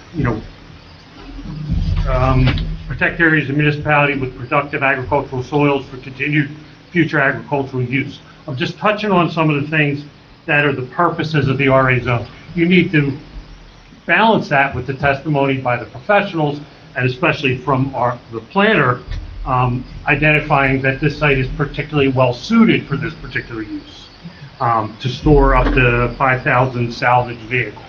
So that's where you need to weigh those two and determine if that use variance, that D1 use variance is being requested, if they meet that criteria, if they meet that challenge. I think we'll talk about maximum impervious coverage and fence height once we move to the site plan perspective. Okay, thank you. Anybody want to make a motion to open to the public? I make a motion, we open to the public. I'll second it. Okay. Don't rush up all at one time. Mr. Chair, just a reminder for the public, we have a 3-minute limit. We have a 3-minute, 3-minute limit for the purpose of making sure everybody has a chance to speak, so let the board know. we'll need your name and address. John Daviani, 2749 Delsea Drive, Okay. right up the street from that. Okay, swear to tell the truth on this? Thank you. It sounds to me like you're putting lipstick on a pig. This is a glorified junkyard, that's what it is. That's all it is, it's a glorified junkyard. I can't believe you're here tonight. I can't believe you're like, we're discussing. What's that going to do for our property value? And I got another question. How much property tax are you going to pay on that one? Is that for you? Who would answer that question? Just comments. Does anybody know? We can't answer that, and I don't think they can. 'Cause You they can don't- answer that. How many? Would you like to respond? Yeah. You'll pay the property taxes assessed by the township and the municipality. Right. Which is actually a really substantial difference between what you are getting now, what you possibly can get, from any other use of the property, which you indicated would probably be minimal, and what you might have here. Well, I'd rather have something less tax and something presentable. Next question, how many employees are you gonna have? I think I don't know, we didn't get, How many employees? So when the property is in use for activation, probably 5 or 6 employees, So all that lot, you're only gonna hire 5 guys? about 5 or 6 employees. Fantastic, okay. Another question, I know I'm running out of time. A minute and a half. What about, hey, Simon? Yeah, right there. I got you, thank you. What about, my property value? I'm right up the street. I gotta deal with these trucks coming in and out. Listen, you guys know, you gotta make a decision. Are you going to represent the community, or are you going to represent one quarter down that's what it comes down to. we're gonna listen to everybody, okay? Yeah, I'm just saying, you got conscience, you know who you represent. You represent us right here, remember that.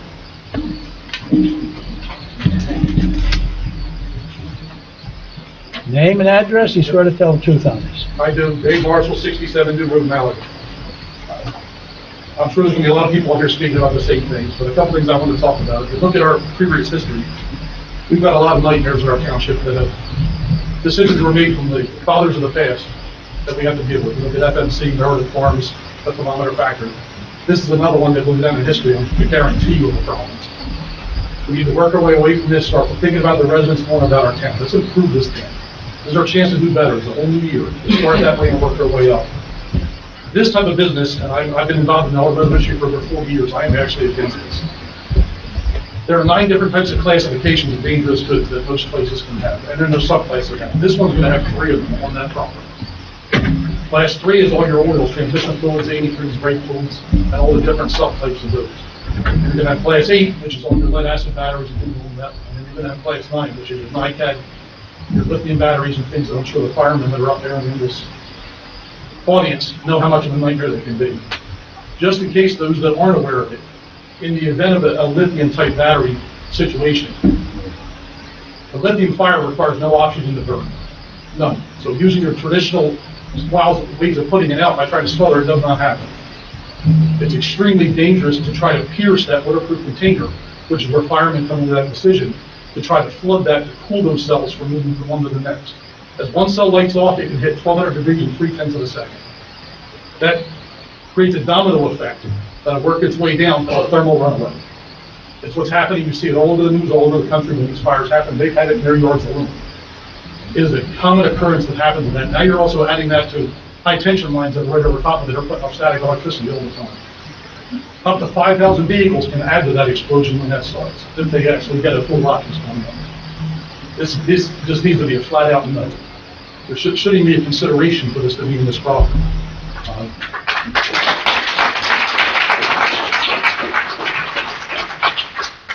We do enough of destroying the woods in our town with clear cutting that shouldn't occur. I'm at the committee meetings talking about that all the time. This is another spot that's going to take wildlife, forest, and add more flooding to surrounding neighbors. And we talked about the engineer with his plans about how it could never happen. Well, if that's the case, then 55 wasn't flooded 2 weeks ago. They followed the same type of plans, and yet when it rained, 55 had to get shut down. Because they eliminated the trees and didn't anticipate that kind of water absorption when they did. They only placed it on the buildings that are going to be there later on, and that's what's going to happen here. We cannot allow this to happen between the lower property values, the flooding that can happen, the unsightly trash that happens from surrounding villages. It's a definite no that should not happen in the Franklinville area or anywhere in this township. Again, it should not. In the event, somehow there's a decision to go this route, I hope there is, and I think all of you are aware about what can happen, there's no no on this. Just make sure, if you go this route, that you get some kind of bond, $2-3 million bond, something you put in place to protect this town. Thank you, sir. I know my time's up. Okay, thank you. Can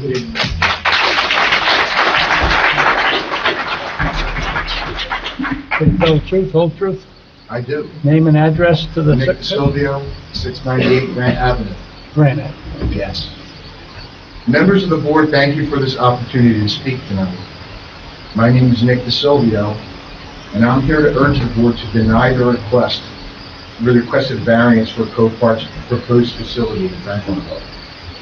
Copart has presented itself to this community as a responsible corporate neighbor, one that claims to operate fairly, lawfully, and with respect for surrounding property owners. However, the public record tells a very different story. On December 31st, 2025, a lawsuit was filed in the Superior Court of New Jersey Law Division, Gloucester County, docket number GLOL 001-69125, Conwell Realty Holdings LLC versus Copart of Connecticut. The lawsuit was brought by a long-standing property owner and business operator and alleges a pattern of conduct that directly contradicts the narrative being presented here tonight.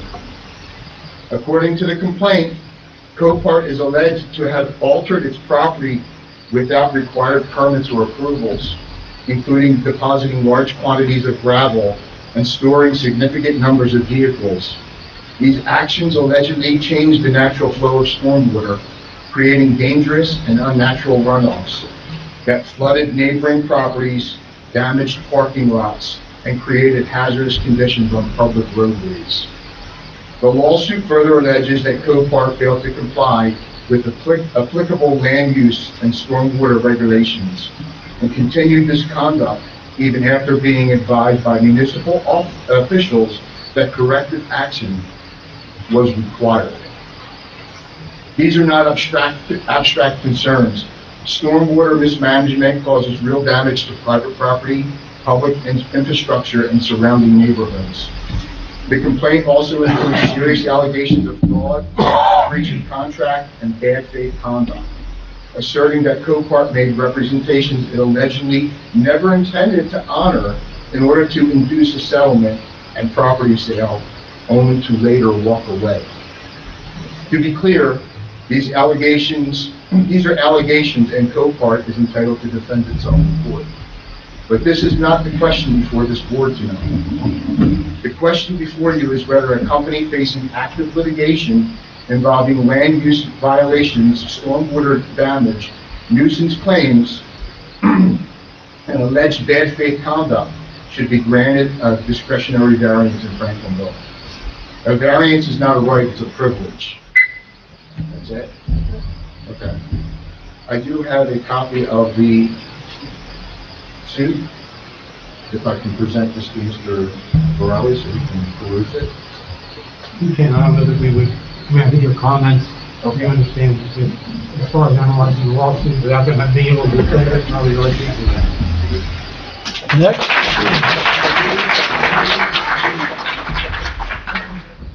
Raise your hand. Swear to tell the truth? Yes or no? Yes. Name and address, please. My name is Chris Conwell Senior, 207 Cedar Grove Road, South Harrison Township.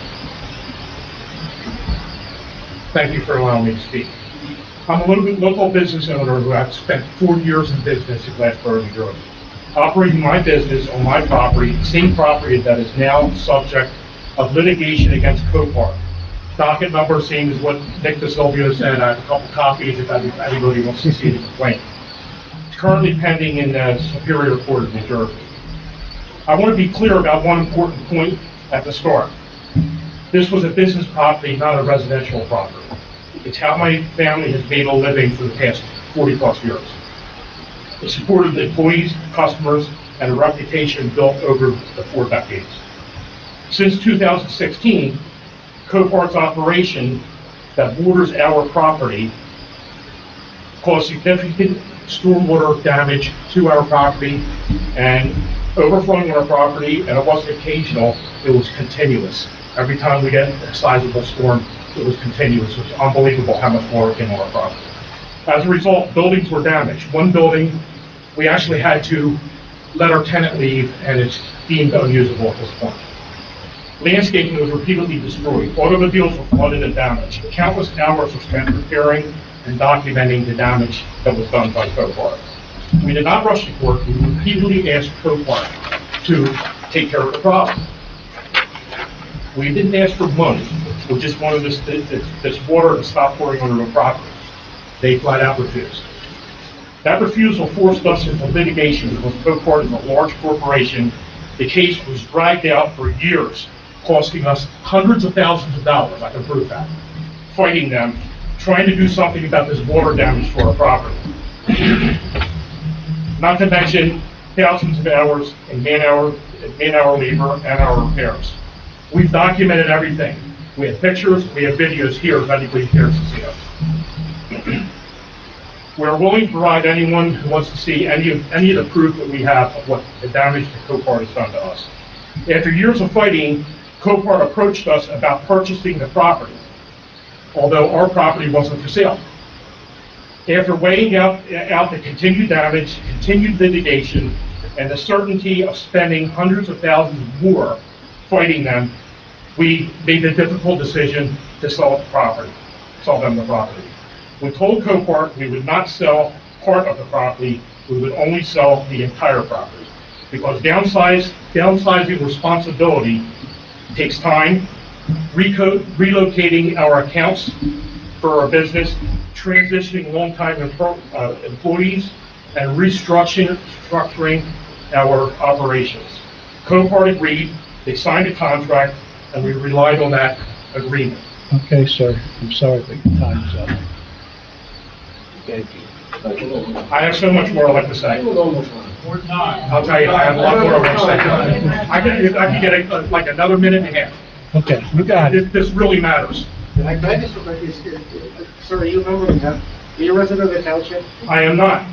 But my property borders your property in Glassboro. All right, well, that's very nice that you're not a member of the township, right? That doesn't matter. That doesn't matter. We want to hear it. We want to hear it. Excuse me. We want to hear it. Excuse me. Okay, let's keep it down. Okay, so anyway. Yeah, continue. Copart made an agreement with us to purchase the property. Oh! Can I yield my time? We kept our end of the deal. We downsized our business, we moved long-term employees, we sold accounts off, we reduced our operations, all in reliance on Copart's commitment to us to be purchasing the property. After all this was done, Copart canceled the deal with us. The result was devastating. It left my business in turmoil and forced me to continue working. I never anticipated doing this at this stage of my life. I'm 64 years old, going on 65. I'm a kidney transplant patient. I have a serious heart issue. My wife has been battling stomach cancer for the past year. I thought we would be done by now. We're not, because everything's going to heal. Make it simpler, sir. Okay, just a few more. This history matters to you guys. When Copart tells the board that it will be fair and responsible neighbor to Franklinville, my experience tells a totally different story. I urge any of you to go park on Grove Street in Glassboro, look at the trucks lined up, sit there for 15 minutes, watch them lined up. They gotta bring 5,000 cars in, 5,000 cars gotta come back out. They even admitted a lot of them are one at a time coming out of there. The forklift they talked about, you saw pictures of that. It's not like a front end loader that you're thinking that you use on the farm. This thing is massive. Wheels are probably this high. The forks are 6 to 8 feet long. Gigantic, zooming back and forth up there. Not to mention the dust plume that comes off. There's white dust from all that gravel in there coming over on our property. Okay, can you come on, let's keep going. I think you're really, give everybody a chance, we need to stick with what they're well. I mean, I think the point was clearly saying he has personal knowledge of them being a bad neighbor, that's the point. But anybody wants to talk to you, I'm glad we talk to you about that. Okay. If anybody needs copy of the lawsuit, I'm glad. Thank you.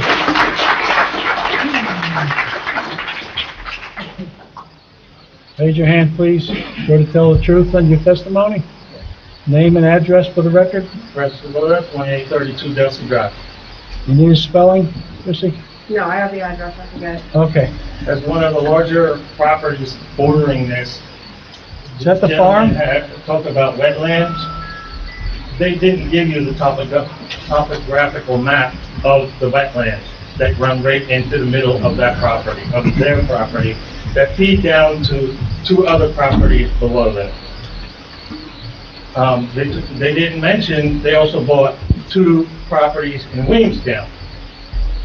Why do we need all these junkyards?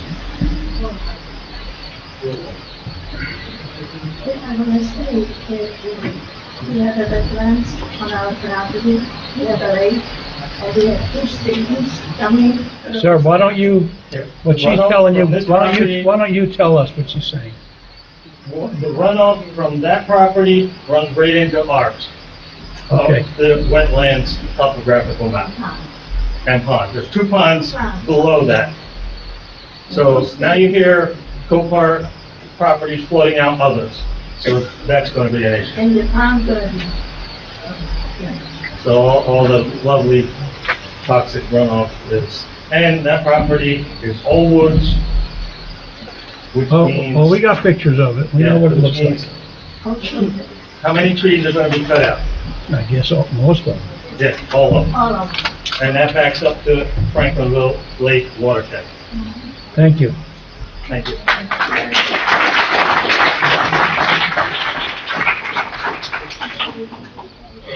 I swear to tell the truth, the whole truth. Okay, name and Chris address? Conwell, Glassboro, New Jersey. I'm here just to talk about my experience working as a neighbor of Copart for the last 15 years of my life. A neighbor? A neighbor, yes. Their property is directly behind mine, as you heard my father give testimony earlier. What they have done is nothing short of ridiculous. You can go down Delsea Drive, you can see all the trucks lined up left and right. We constantly have trucks into our yard, constantly driving through our property. But that's not the best part. The best part continues to be the water runoff. So 2016, a lot of you guys are familiar with Delsea Drive and how it would flood out. That was directly from my property coming across. We addressed Copart with this. We brought the concerns to them and said, hey guys, you can't do this. They took over and they brought their water onto our property, which you can see here, which I would have put up on the screen, but it doesn't work. But you can see the water runoff comes here, flooding out an entire 1.5-acre property, running off onto Delsea Drive. Now, that is a used auto dealership right next door, which is mine. We've had damaged vehicles. We've had vehicles in floodwaters. Now I have pictures and video. I have dozens of that stuff. Copart does not seem to care. Now here's what tends to happen. They sit here and they say, we've done all these studies, we've done all these reports. The reports don't matter when you deal with a billion-dollar corporation that dares you to sue. We asked for the proper procedures to be done, and we got told, take us to court. We spent hundreds of thousands of dollars defending our right and our property, only to have a deal cut that they pulled out the last minute, leaving us devastated. I have employees who've suffered, I have customers who've suffered, the residents of Glassboro suffered. You can talk to the police in Glassboro. They have constant issues pulling people over, coming out of that department all hours of the night. Now, another one I have here, and this is just another picture, you know, you like want to talk about irresponsibility. This is a picture I hopped up on where you can see their vehicles are underwater. They can't handle their own runoff water in Glassboro. So that vehicle is underwater with God knows what leaking from it, coming through the river onto my property, which they now own, but back in the day, it was theirs, and they screwed us on a deal. So, this is what you will be dealing with. I can't stress this enough. You're gonna have fire issues, your police are gonna be working a lot harder, your neighbors are gonna deal with a lot more water runoff. And another thing that we found through our investigations that my attorneys found is the number of cars that they're allowed to have on their property were well past that in Glassboro. We couldn't get on the property to do it, so we sent an aerial drone up, which took a picture. It was way closer to the fence line than they agreed to in the variance. The crushed stone that they promised would be a certain number of feet back was not. This is all part of the very first lawsuit we filed. So all these things that they sit here and tell you, once they get what they want, they're going to tell you to take them to court, and you're going to spend hundreds of thousands of dollars fighting it. As a resident here is going to have a problem, you're going to spend hundreds of thousands of dollars fighting it.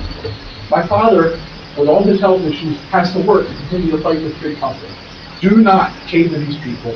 Stand up for your residents, and I ask that you deny this variance. Thank you.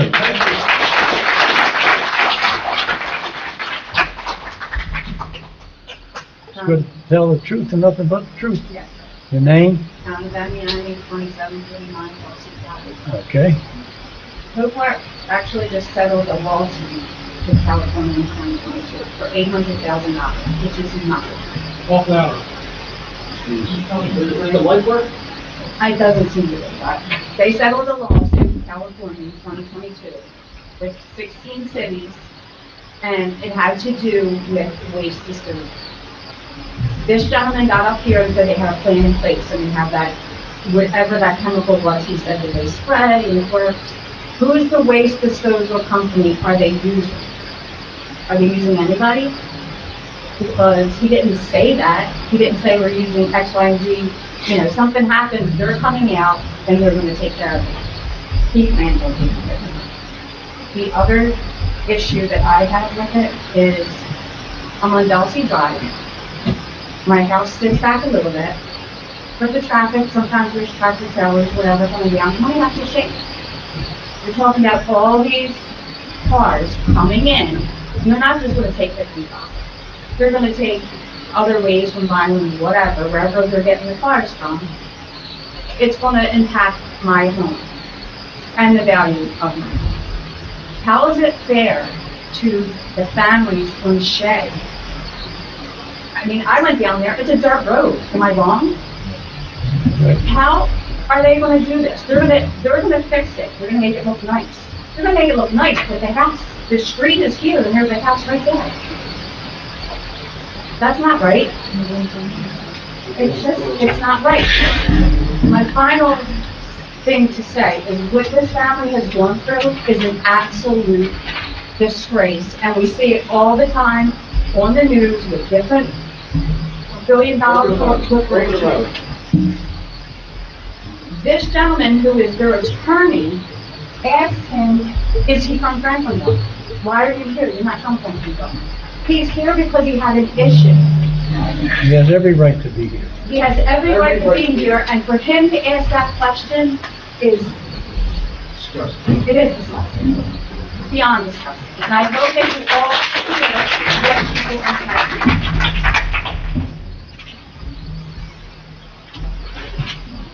Raise your right hand. Swear to tell the truth, nothing but the truth. Name and address. Cheryl Grant, 1609 Wall Avenue, in Franklinville, and also, by my jacket, I work for Copart. So first-hand knowledge, I've been working with them for 5 years in both of the Glassboro locations. Somebody asked about how many employees would be at this location when it's operational. 5 or 6. Honestly, I'm working with one, and it's not the title unit, it's just a regular operational unit. I think we had 11 people total, year-round, including management. It doesn't take a lot of people to run these yards because they're very well controlled. We're talking about the cleanup of any debris on the ground. What's the chemical called? I don't know. FM 186. It is used constantly. If there's a spot, we're on top of it. And I'm talking about, we're talking about logs, they go and check their spots constantly. clean them up, and the debris the dirt that's remediated, it's taken out from containers, it's taken out when the drums are filled, the company comes in, I don't know which company it is, because it doesn't have to be very often. But when the drums are full, they remove them from the property, so they do not stay there. But at this point, I know nobody in this room likes me, but that's, I don't care. I'm telling what I've learned. And when we talk about this lot being operational, it's when we have a catastrophe. You know, when it was when we had Mount Hill a couple years ago, 5 years ago, that was the last time all of our sub-lots were operational. So this is something that had to be cleaned once in a while. And I believe at that time, it took about a total of 3 months to move the 25,000 cars we talked about. And that's throughout the state.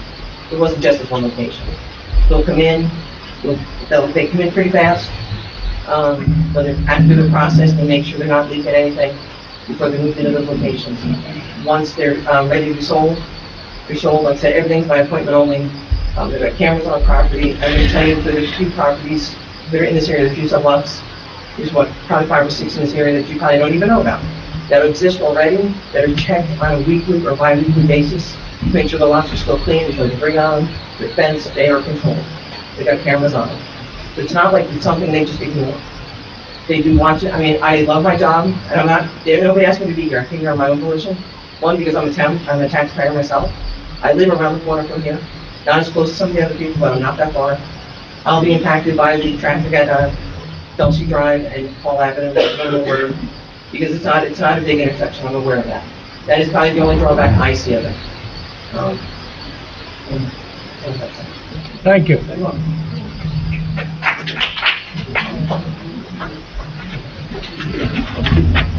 Swear to tell the truth? Yes. Whole truth? Okay, name and address. My name is Kathy Layton. I live at 2887 Delsea Drive. I am a neighbor of this property and received no notice, which I object to. All the neighbors should have been notified by certified mail that there's somebody's coming for a variance. If you're within 200 feet, you should have been notified. I live, you see where the towers cross? I'm directly across the street. I don't. All right, that's one objection. My other objection is the traffic, okay? Delsea Drive is a main thoroughfare through our township, and it has a fair amount of traffic as it is.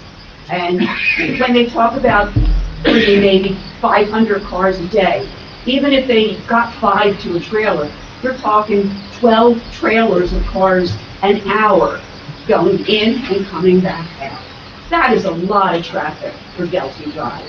And have you been on Littleville Road lately that's coming off of 55? That road is falling apart. All that traffic from trucks is not going to do that road any other good.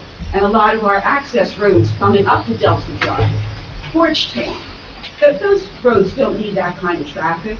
And let alone the fact that it's in one of our main thoroughfares for our buses carrying children every day to school, okay? It's going to make Delsea Drive less safe. There are plenty of accidents on Delsea Drive on a regular basis. We do not need these kind of trucks blocking our roads, coming and going, and let alone destroying our property and, destroying the forest that, we have fought to keep in our property. Okay, thank you.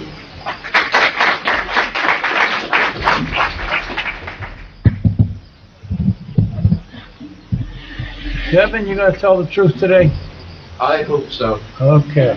Rich, your hair is the same color as mine now. Yeah. This job gets me nuts. Yeah. Anyway, I believe an approval of this variance is an approval in Franklin Township to approve a new hazardous waste site. I went to Zillow and viewed an aerial shot of the lot and the surrounding properties. And the lot is within earshot of Little East Run, which feeds Franklinville Lake. The site also appears to have a tremendous amount of wetlands within its boundaries. And these wetlands and Little East Run are upstream from Franklinville Lake, in which many of our residents live and have properties. Salvage and car reclamation businesses bring in wrecked cars and trucks in which hazardous fluids could be discharged into the ground, which then migrates with rainfall to the wetlands and Little Ease Run, and ultimately to Franklinville Lake, which then could contaminate the lake as well as the surface water with all kinds of brake fluid, oil, antifreeze, hydraulic fluids, power steering fluids, gasoline, battery acids, and other contaminants. And this could also affect groundwater and the residents' wells in the area. The trucks and flatbeds that bring these vehicles have nuts and bolts and screws and other metal and plastic that can drop off the truck, which falls into the roadway, which potentially could flat tires for our vehicles up Delsea Drive. An approval of this operation would in effect, would not only affect property owners within the 200 feet of the legal notification, but also the residents that have not been notified that live in the area. Many residents are not here tonight because they probably don't even know what's being proposed tonight. Look around you, Kevin. I think, yeah, there's a good representation of residents, and they're the ones that have been notified. Now, would you want you and your families to be subject to this? I would assume that you probably wouldn't, gentlemen. Now, as far as silence in an ordinance, in my understanding, is not a permitted use. Even though our ordinance is silent on salvage, I say vote no to protect all the residents that are here tonight. Thank you. Okay, Kevin, thank you.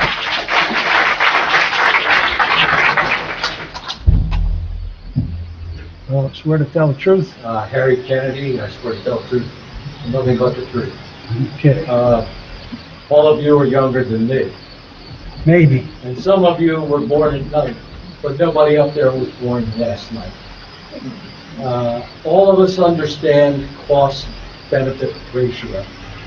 Once in a while, you're going to bend a little bit, and you should bend a little bit. Once in a while, you're going to get a great rateable. Maybe you'll get a wonderful, non-offensive solar field. Maybe that should be approved. Maybe you'll get a great tax rateable at some point. Maybe that should be approved.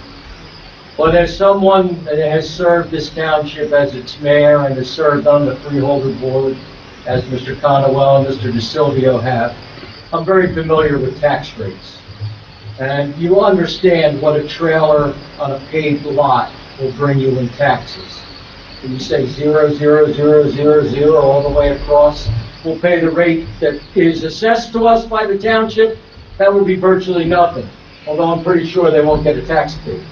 But in any case, gentlemen, cost-benefit ratio.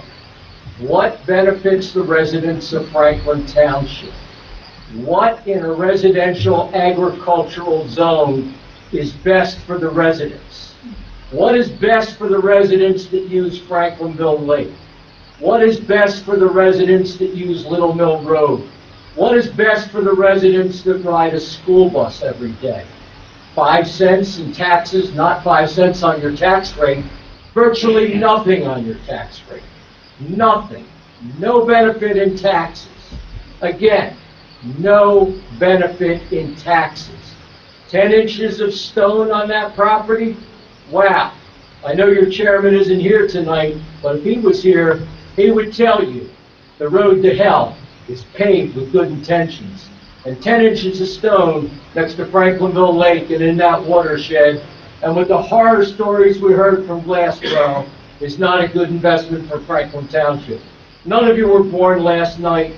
None of you are stupid. You know what's best for Franklin Township. It's a very easy decision, and I have faith that you're all smart enough to make it. Thank you, and God bless.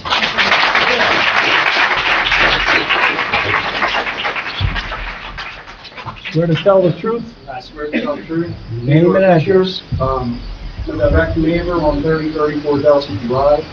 Get a little bit of a different perspective here. I grew up in Elk Township, I went to Delsea. I served 20 years in the military. When I moved back to New Jersey, I always wanted to move to Franklinville because it's a rural place. I wanted to farm. I have 34 acres out there. We do farm it. It gets wet back there. I want to talk a little bit about the reality of spills. Working as an aircraft mechanic as closest to 177 fighter wing, we have spill kits. We have hundreds of people, and the response is still, not what it should be. We also have our water tested, and I don't know if they lowered the standards, but they tell us not to drink it. So we run a clean site, but we can't drink the water. So, what's going on there? So what I worry about is when they're bringing in these front end loaders with these 15-foot boards, and they're lifting these vehicles up, the potential to damage these vehicles further to create potential spills. And that's going to get into our soil, that's going to get into our farmland, and that's ultimately going to affect everything. Now, the landscaping sounds like it could be beautiful, but I don't want to end up like these guys. I didn't know anything about carport until, just recently. I don't want to end up like one of these guys spending hundreds of thousands of dollars once they ruin my soil. I don't want to do that. I struggle to buy this property, to earn the living that I have. Are you adjacent to this? Yes, sir. Is that big, looks like a farm right there? Yes, sir. Okay. So, I thank you for giving me the opportunity to speak. I bought this property several years ago. Real estate agents lied to me, said it was state property on there, no one could build, great. Obviously that was a lie. Now it's sold and, they're gonna try to put this thing here, and that's my objection. And I hope you guys consider that, and, Thank you for your service.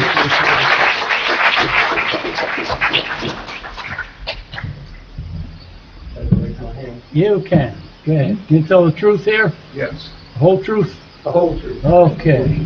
Name and address, please. Thomas Cummings, 2986 Delsea Drive, Franklinville. Okay.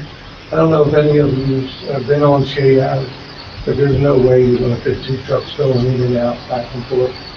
The trash truck just barely fits down there. You can't have another car pass it. And then if you're gonna pull out on the Delsea Drive, the tractor trailer is gonna have to cross over the lane to swing out, either way you go, and even turning in. And if you're gonna bring 100 trucks in a day, where are they gonna park? You know they're gonna get there early in the morning to get in and get out, but they're just gonna block the road up. So I ask you guys to vote no on it, because it's supposed to be agriculture, it's not commercial. And they're gonna cut how many acres of trees down?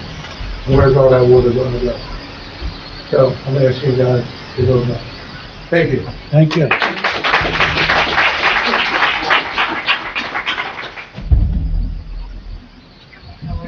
Raise your right hand. You tell the truth, the whole truth, nothing but the truth. Yes. Name and address. Rachel Hess, 47. Oh. Try to tell my nervous system it's not being attacked by a lion. You're right there. I know. We are neighbors to this property. We have a small farm. We've been here for 9 years. We bought this residence to raise a family, and because we love Franklinville's nature.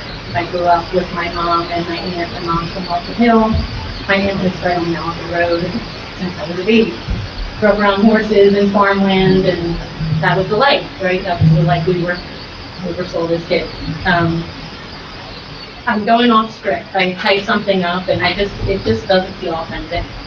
I know why we need salvage yards. I know why we need Copart auto auction to take care of things like insurance claims and flooded cars and fire hazards and car accidents. I've gotten in a car accident with my truck. It probably ended up at Copart, I don't know. What I have a problem with is where they're trying to propose this law. It does not belong there. I walked back there for the past 9 years with my kids, my dogs. I mean, people ride, horses and quads back in the field there. it's not just trees, it's not just wetlands, there's milkweed back there, there's native perennials back there, there's bald eagles that live back there. Besides the fact that Shea, yes, is currently 16-foot road gravel, I'm all for paving the road, but not at the cost and the expense of the safety of my children, our neighbors. There's only three houses on that road. One is on Delsea and Shea, and then there's my neighbor and I that face each other at the very end. I'm all for progress, but not at the cost of the safety and the health of the residents. I'm not going to repeat everything that everyone already spoke about beautifully with the environmental hazards. Marathon's environmental impact statement is an absolute joke. I read that when I did my own Oprah record report back in May. To say there is no significant change in this area is an absolute utter lie. It would be a huge devastation to this area, and anybody who walks that property or send a drone up there would see that. It's just not progress, it's erosion, it's just not what Franklinville Township is supposed to be about. So I'm voting no, I'm hoping you vote no as well, and that you maybe find another lot more suitable that's already highway commercial where you don't have to destroy the integrity of our town. Thank you.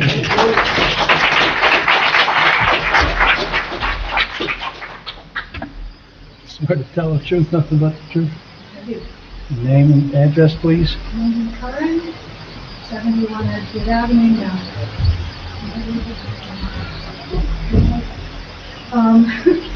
Thank you for allowing me to speak tonight.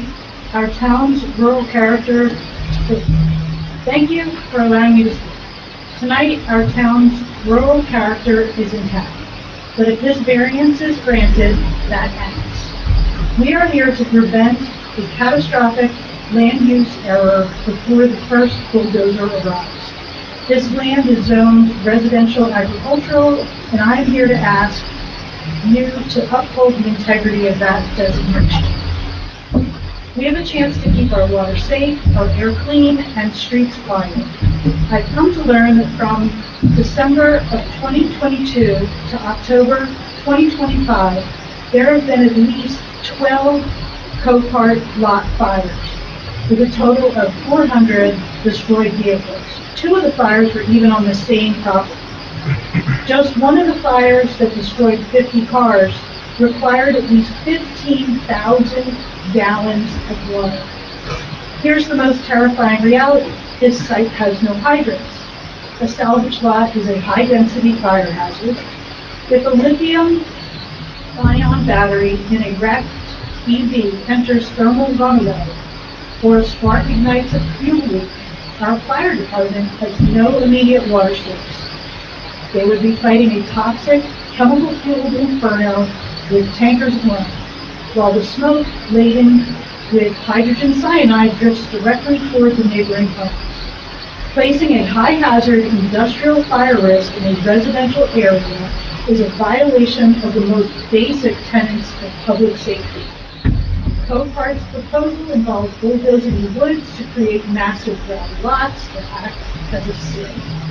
In a residential zone reliant on private wells, this is a recipe for a public health crisis. Every vehicle Copart accepts is by definition damaged. We are talking about thousands of cracked engines, fuel tanks. When it rains, the toxic soup of salvage will leach directly through that gravel into our shared aquifer. Honestly, I am sick for the immediate residents facing this assault on their quality of life, punctuated by the roar of diesel engines and the incessant beat of truck engines. Those within a 5-mile radius, and I am one of them, are at the mercy of the winds. I am confident that the board will enthusiastically deny this variance and its fundamental incompatibility with the land use. Thank you for your consideration.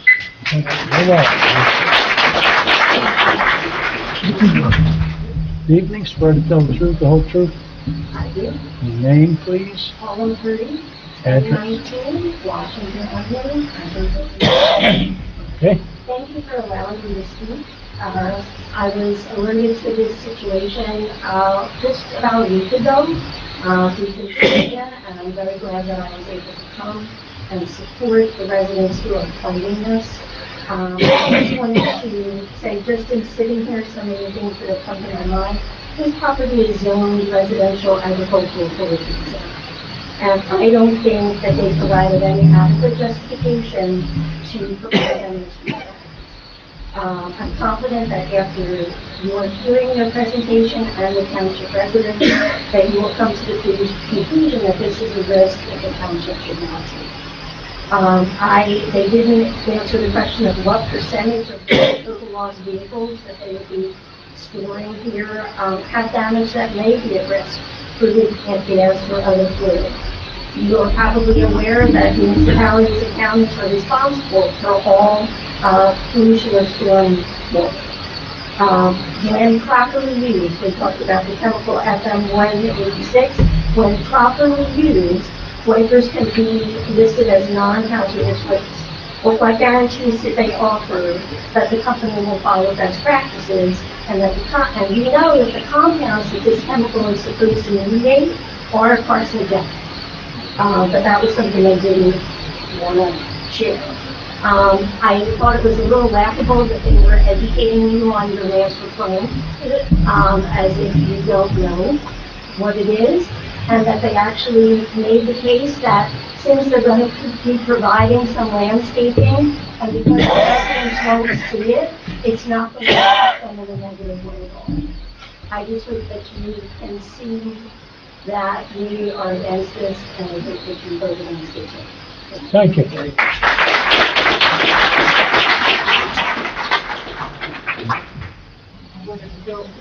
Margaret Dowd, the Forest Road.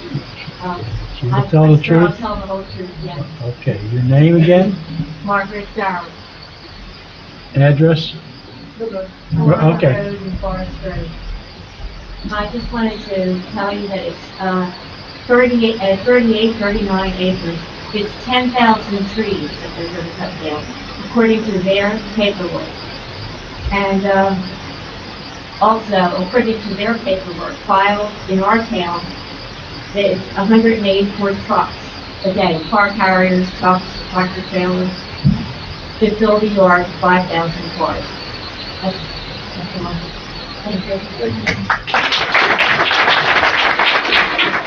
I gotta give credit to some of you people out there. You're doing your homework. Hi, how are you? Okay, how are you? Just try to tell the I'll tell the truth. truth. Okay. My name's Jean Hamill. I am located at 716 Grand Avenue. I'm actually just beyond that little point there at the top. So an apron property right there.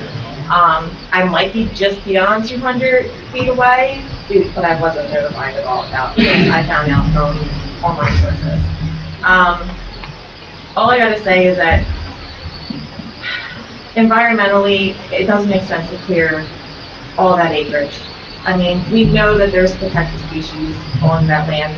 I'm in real estate. I know that there's other properties in Franklinville that house protected species and whatnot, endangered species. Besides that, the waterway. I mean, we're talking Little East, Franklinville Lake, and then it runs all the way down to Maurice River. I mean, this isn't just affecting our town. It's also not just affecting just our water. Like, that's just right there. It's affecting everyone that's along this water source. It just doesn't make sense.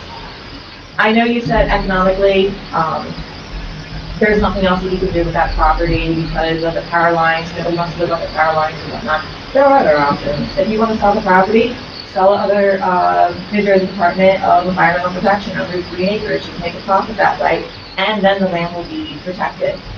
There will be no actual building.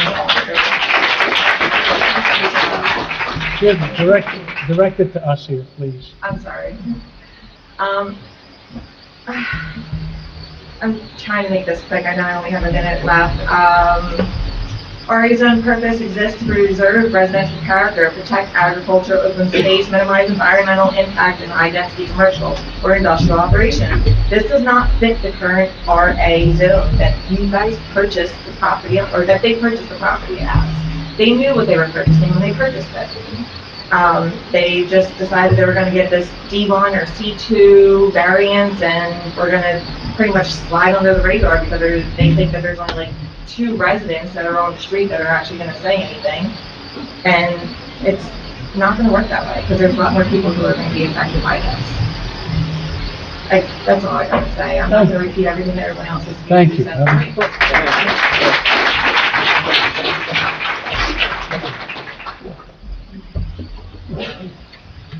Swear to tell Mike the truth. Ramsey, I swear to tell the truth. Okay.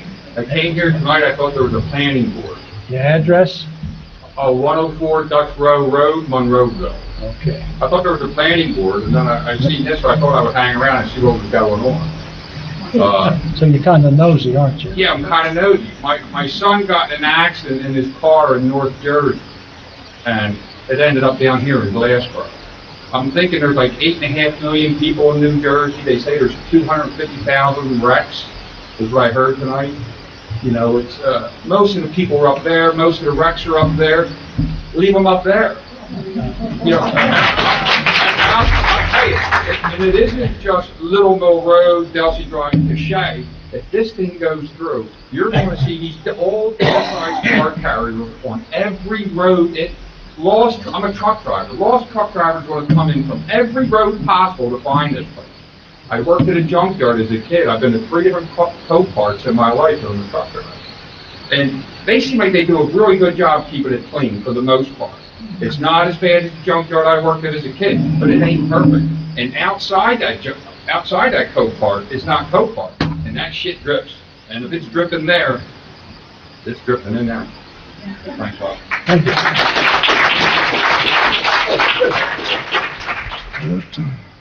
Anybody else? Okay.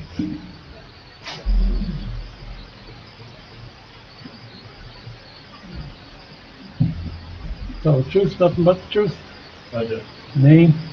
Chris Trita, 253 Daisy Avenue, Monroeville. To address comments that were made about not being able to speak as not being a direct taxpayer to the 10th of Franklin.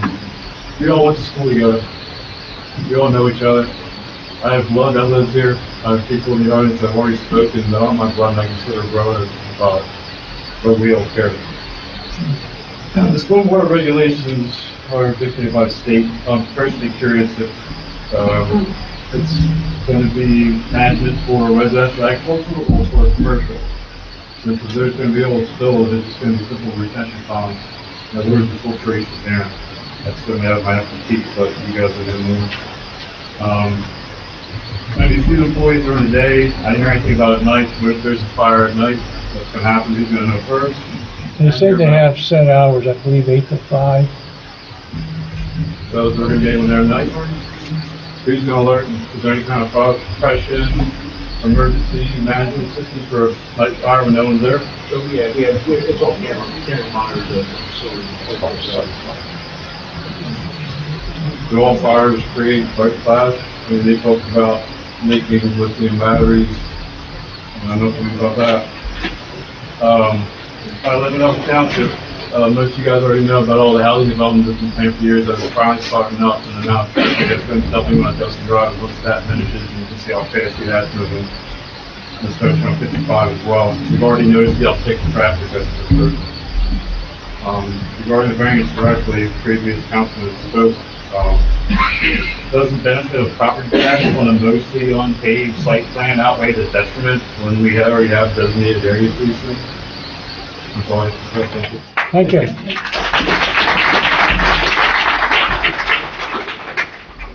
you. Okay, make a motion to close the public portion. I make a motion, we second. Jeez, come on, wait for the last minute, let's go. Swear to tell the truth, nothing but the truth? I do. Okay, name and address. Barbara Halpern, Harding Highway, Franklin Township. I don't live anywhere near this, but I'm very concerned about it. First of all, I got the land development, general zoning provisions, prohibited uses in all zones, not just the residential zone. This is prohibited in all zones. And it's also, they talk about some junkyard, well, it's outdoor storage. We don't allow outdoor storage. Also, it says what's prohibited is not just hazardous or offensive, and it shall not constitute a public nuisance by reason of dissemination of toxic or corrosive fumes, smoke, odor, or dust. We just heard the dust issue from the gentleman who's being screwed over and who's very ill. So we've already pointed that out. Result in noise or vibration exceeding the average intensity of noise or vibration occurring from other causes at the district boundary line. The people on Shea Avenue, their properties will be unusable. They won't be able to use their yards because the fumes from the trucks, the vibrations from the trucks will destroy their homes, and their entire quality of life will be screwed. Copart might as well come in and ask to buy their homes now, because they won't be sellable, and and like I said, they won't be able to use their yards. I live on Route 40. I can't use my yard without putting this carbon filter mask on to go out my front door. I can no longer garden there. I actually purchased a property in Millville so that I can garden there and live here. That's how bad it is when you live in an area of high truck traffic. You will not be able to use your home. It will impair the zone, and especially those on Shea. They will lose everything that they have. Endangered surrounding areas by reason of fire or explosion? Yes. There's been multiple fires on multiple sites. I have my brother who's checked for me, Googled for me. He only found the ones that made the news. He only found the ones from 22 to, fairly recently. And there were 12 of those, and at least one of those articles mentioned it happening more than once. This is a fire hazard. It's under the high tension wires. Another thing, contribute to pollution of water. It will result in electrical disturbances in nearby residents. If there's a fire, they're going to have to cut those lines until it's under control, especially with electric cars and how volatile with winds, everything else. If you read the general prohibitions, this fits it to a T. It doesn't belong anywhere in our town, not in highway commercial, nowhere. Our master plan is basically trying to protect us from things like this. And we need to follow it, and we need to follow our own ordinance that doesn't allow this. Thank you. Okay, thank you.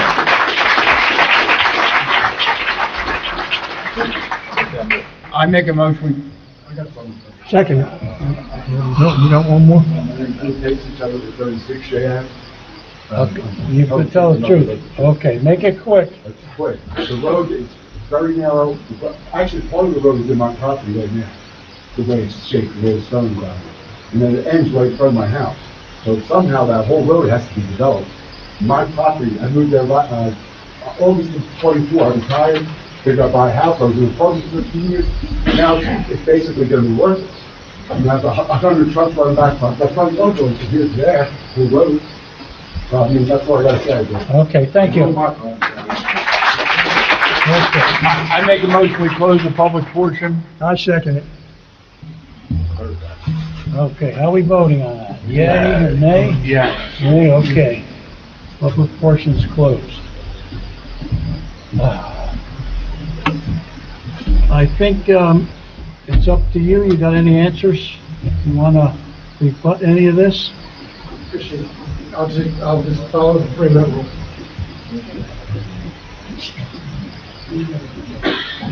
First, with regard to the... He doesn't have to. No, he's not on the... First, with regard to the gentleman who talked about, maybe someday you'll get a nice solar array, you can put that in. Far and away, the biggest part of my zoning business over the last 3 years has been attempting to permit solar arrays in different parts of New Jersey and Pennsylvania. And interestingly enough, you get the exact same thing. I've had way more people come out in a little township, little hamlet, where there's only 900 people total, came out to oppose a solar array with the same arguments. It'll destroy property values, it'll wreck the community, it'll destroy the character of the neighborhood. Same thing. I don't dispute by any means the good faith of the people here. And I'm glad they're out, because it's important that we participate in something like this. But if you think that you're going to get any sort of development, no matter what it is, and nobody's going to come out and nobody's going to oppose it, I would have to suggest that that's an incorrect statement. As far as some of the other issues go, Obviously, we're under the obligation to follow state rules, DEP rules, fire marshal rules, all that sort of stuff. So the idea that we're just going to do our own thing, again, I did not, I think that's pretty ridiculous. Even if you grant the use variance, which we hope you do, that just brings us to the portion where we have to start getting permits. And all of those permits require your involvement, the state's involvement, the township's involvement. So, again, it's entirely up to you, and you have members of the community out here. But as I said, for the woman who said you thought you would just, slip this by, no. I've been doing this over 40 years. You don't slip anything by. Anything that can impact any property, where somebody can make a claim against it, you're going to have a crowd. And always the people who are against it are going to have about far more numbers than the people who are for it, and exhibit far more passion, and you're going to end up in the same place. So I appreciate the importance of the rural area, the importance of all of that, I get it. But you're going to have to make a decision as to what is the future of the township. Are you going to be staying exactly where you are? No, let the man speak. Go. Let him speak. You got your turn. He doesn't have time. no time. By the way, the people who came out against that solar array were, I won't mention it. Anyway. You don't need to go there. They were very respectful. I had my position, they had their position. But it's up to you. I mean, you're the ones making the decision, and we leave it in your hands. Okay, thank you. Anybody else have any questions? So we're dealing, gentlemen, we're dealing with the use variance first, requires 5 affirmative votes to be approved. As their planner indicated, and as our engineer planner indicated, in order to overcome their burden regarding getting a use variance, because this is in a residential zone, it's not a permitted use, so they have to show that it promotes the general welfare by citing the purposes of zoning. You have to show site suitability, if this site is particularly suited for this use, even though it's not a permitted use in that zone. And reconcile why the governing body chose to keep it residential and not allow this use to be listed as a use. So if they carry the burden regarding those 3 things, they can have their use variance granted. If you feel they have not, they should not raise it. The planner? Yep. Correct. Okay. Anybody got any comments? Well, one thing to do. I make a motion to deny.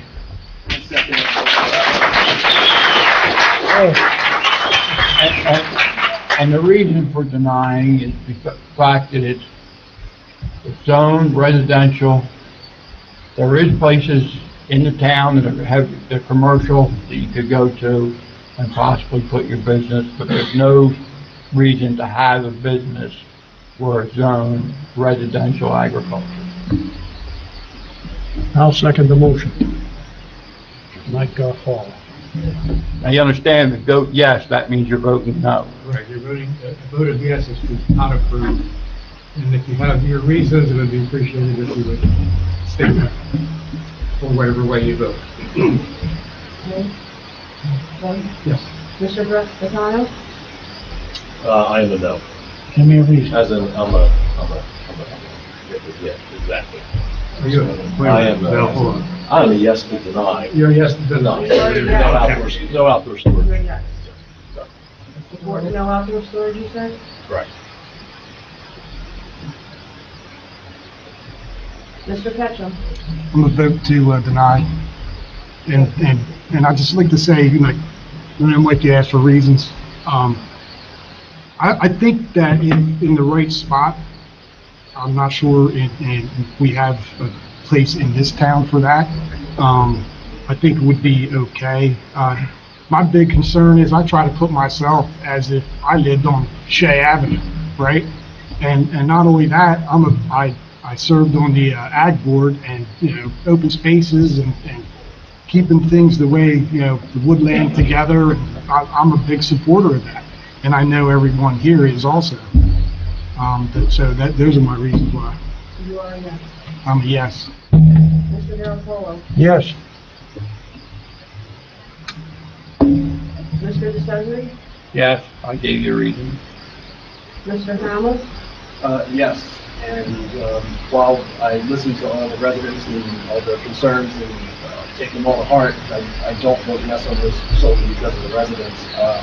I think that road Shea Avenue, that site will never work for that volume, and I have major concerns with their both fire activities that we have on property and damage to the applicant as soon as the site go on the property.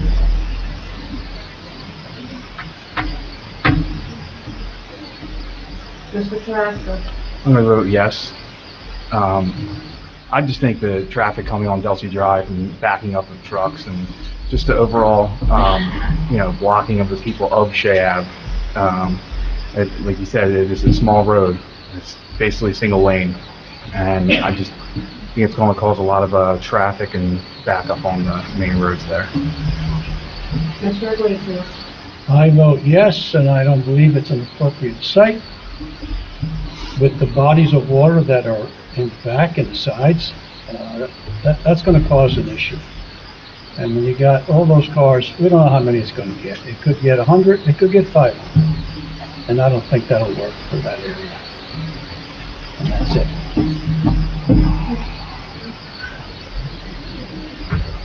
Use variance is denied, so you'll not be moving on to the second.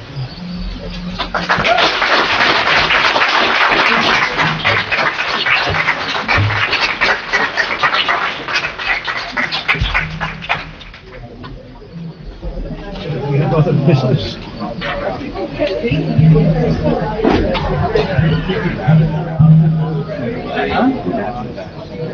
First of all, you can only pick one truck at a time, okay? So now you got 4 trucks coming out, and the guy on Delsea 5 probably 3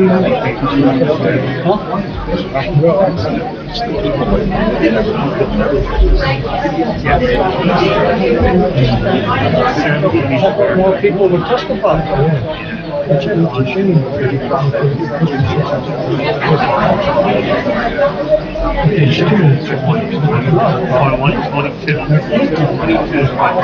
very good. I like this.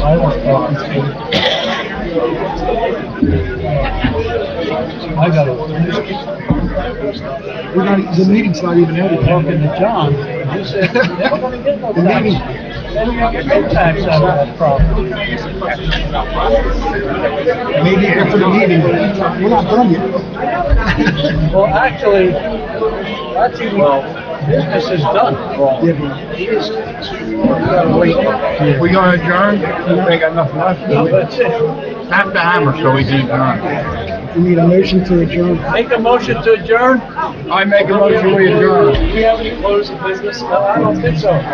Mike, do we have any business? Resolutions, anything like that? No, there's nothing, there's nothing. Mike, There's nothing. we have any That's it. resolutions for you?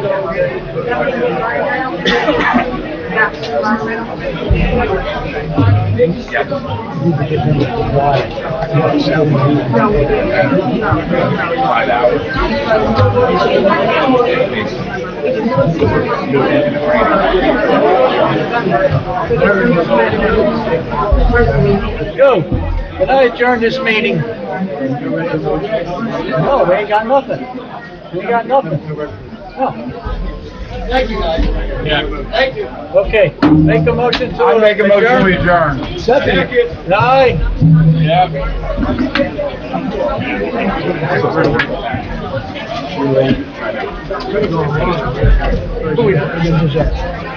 We didn't get the site plan. Oh, shit.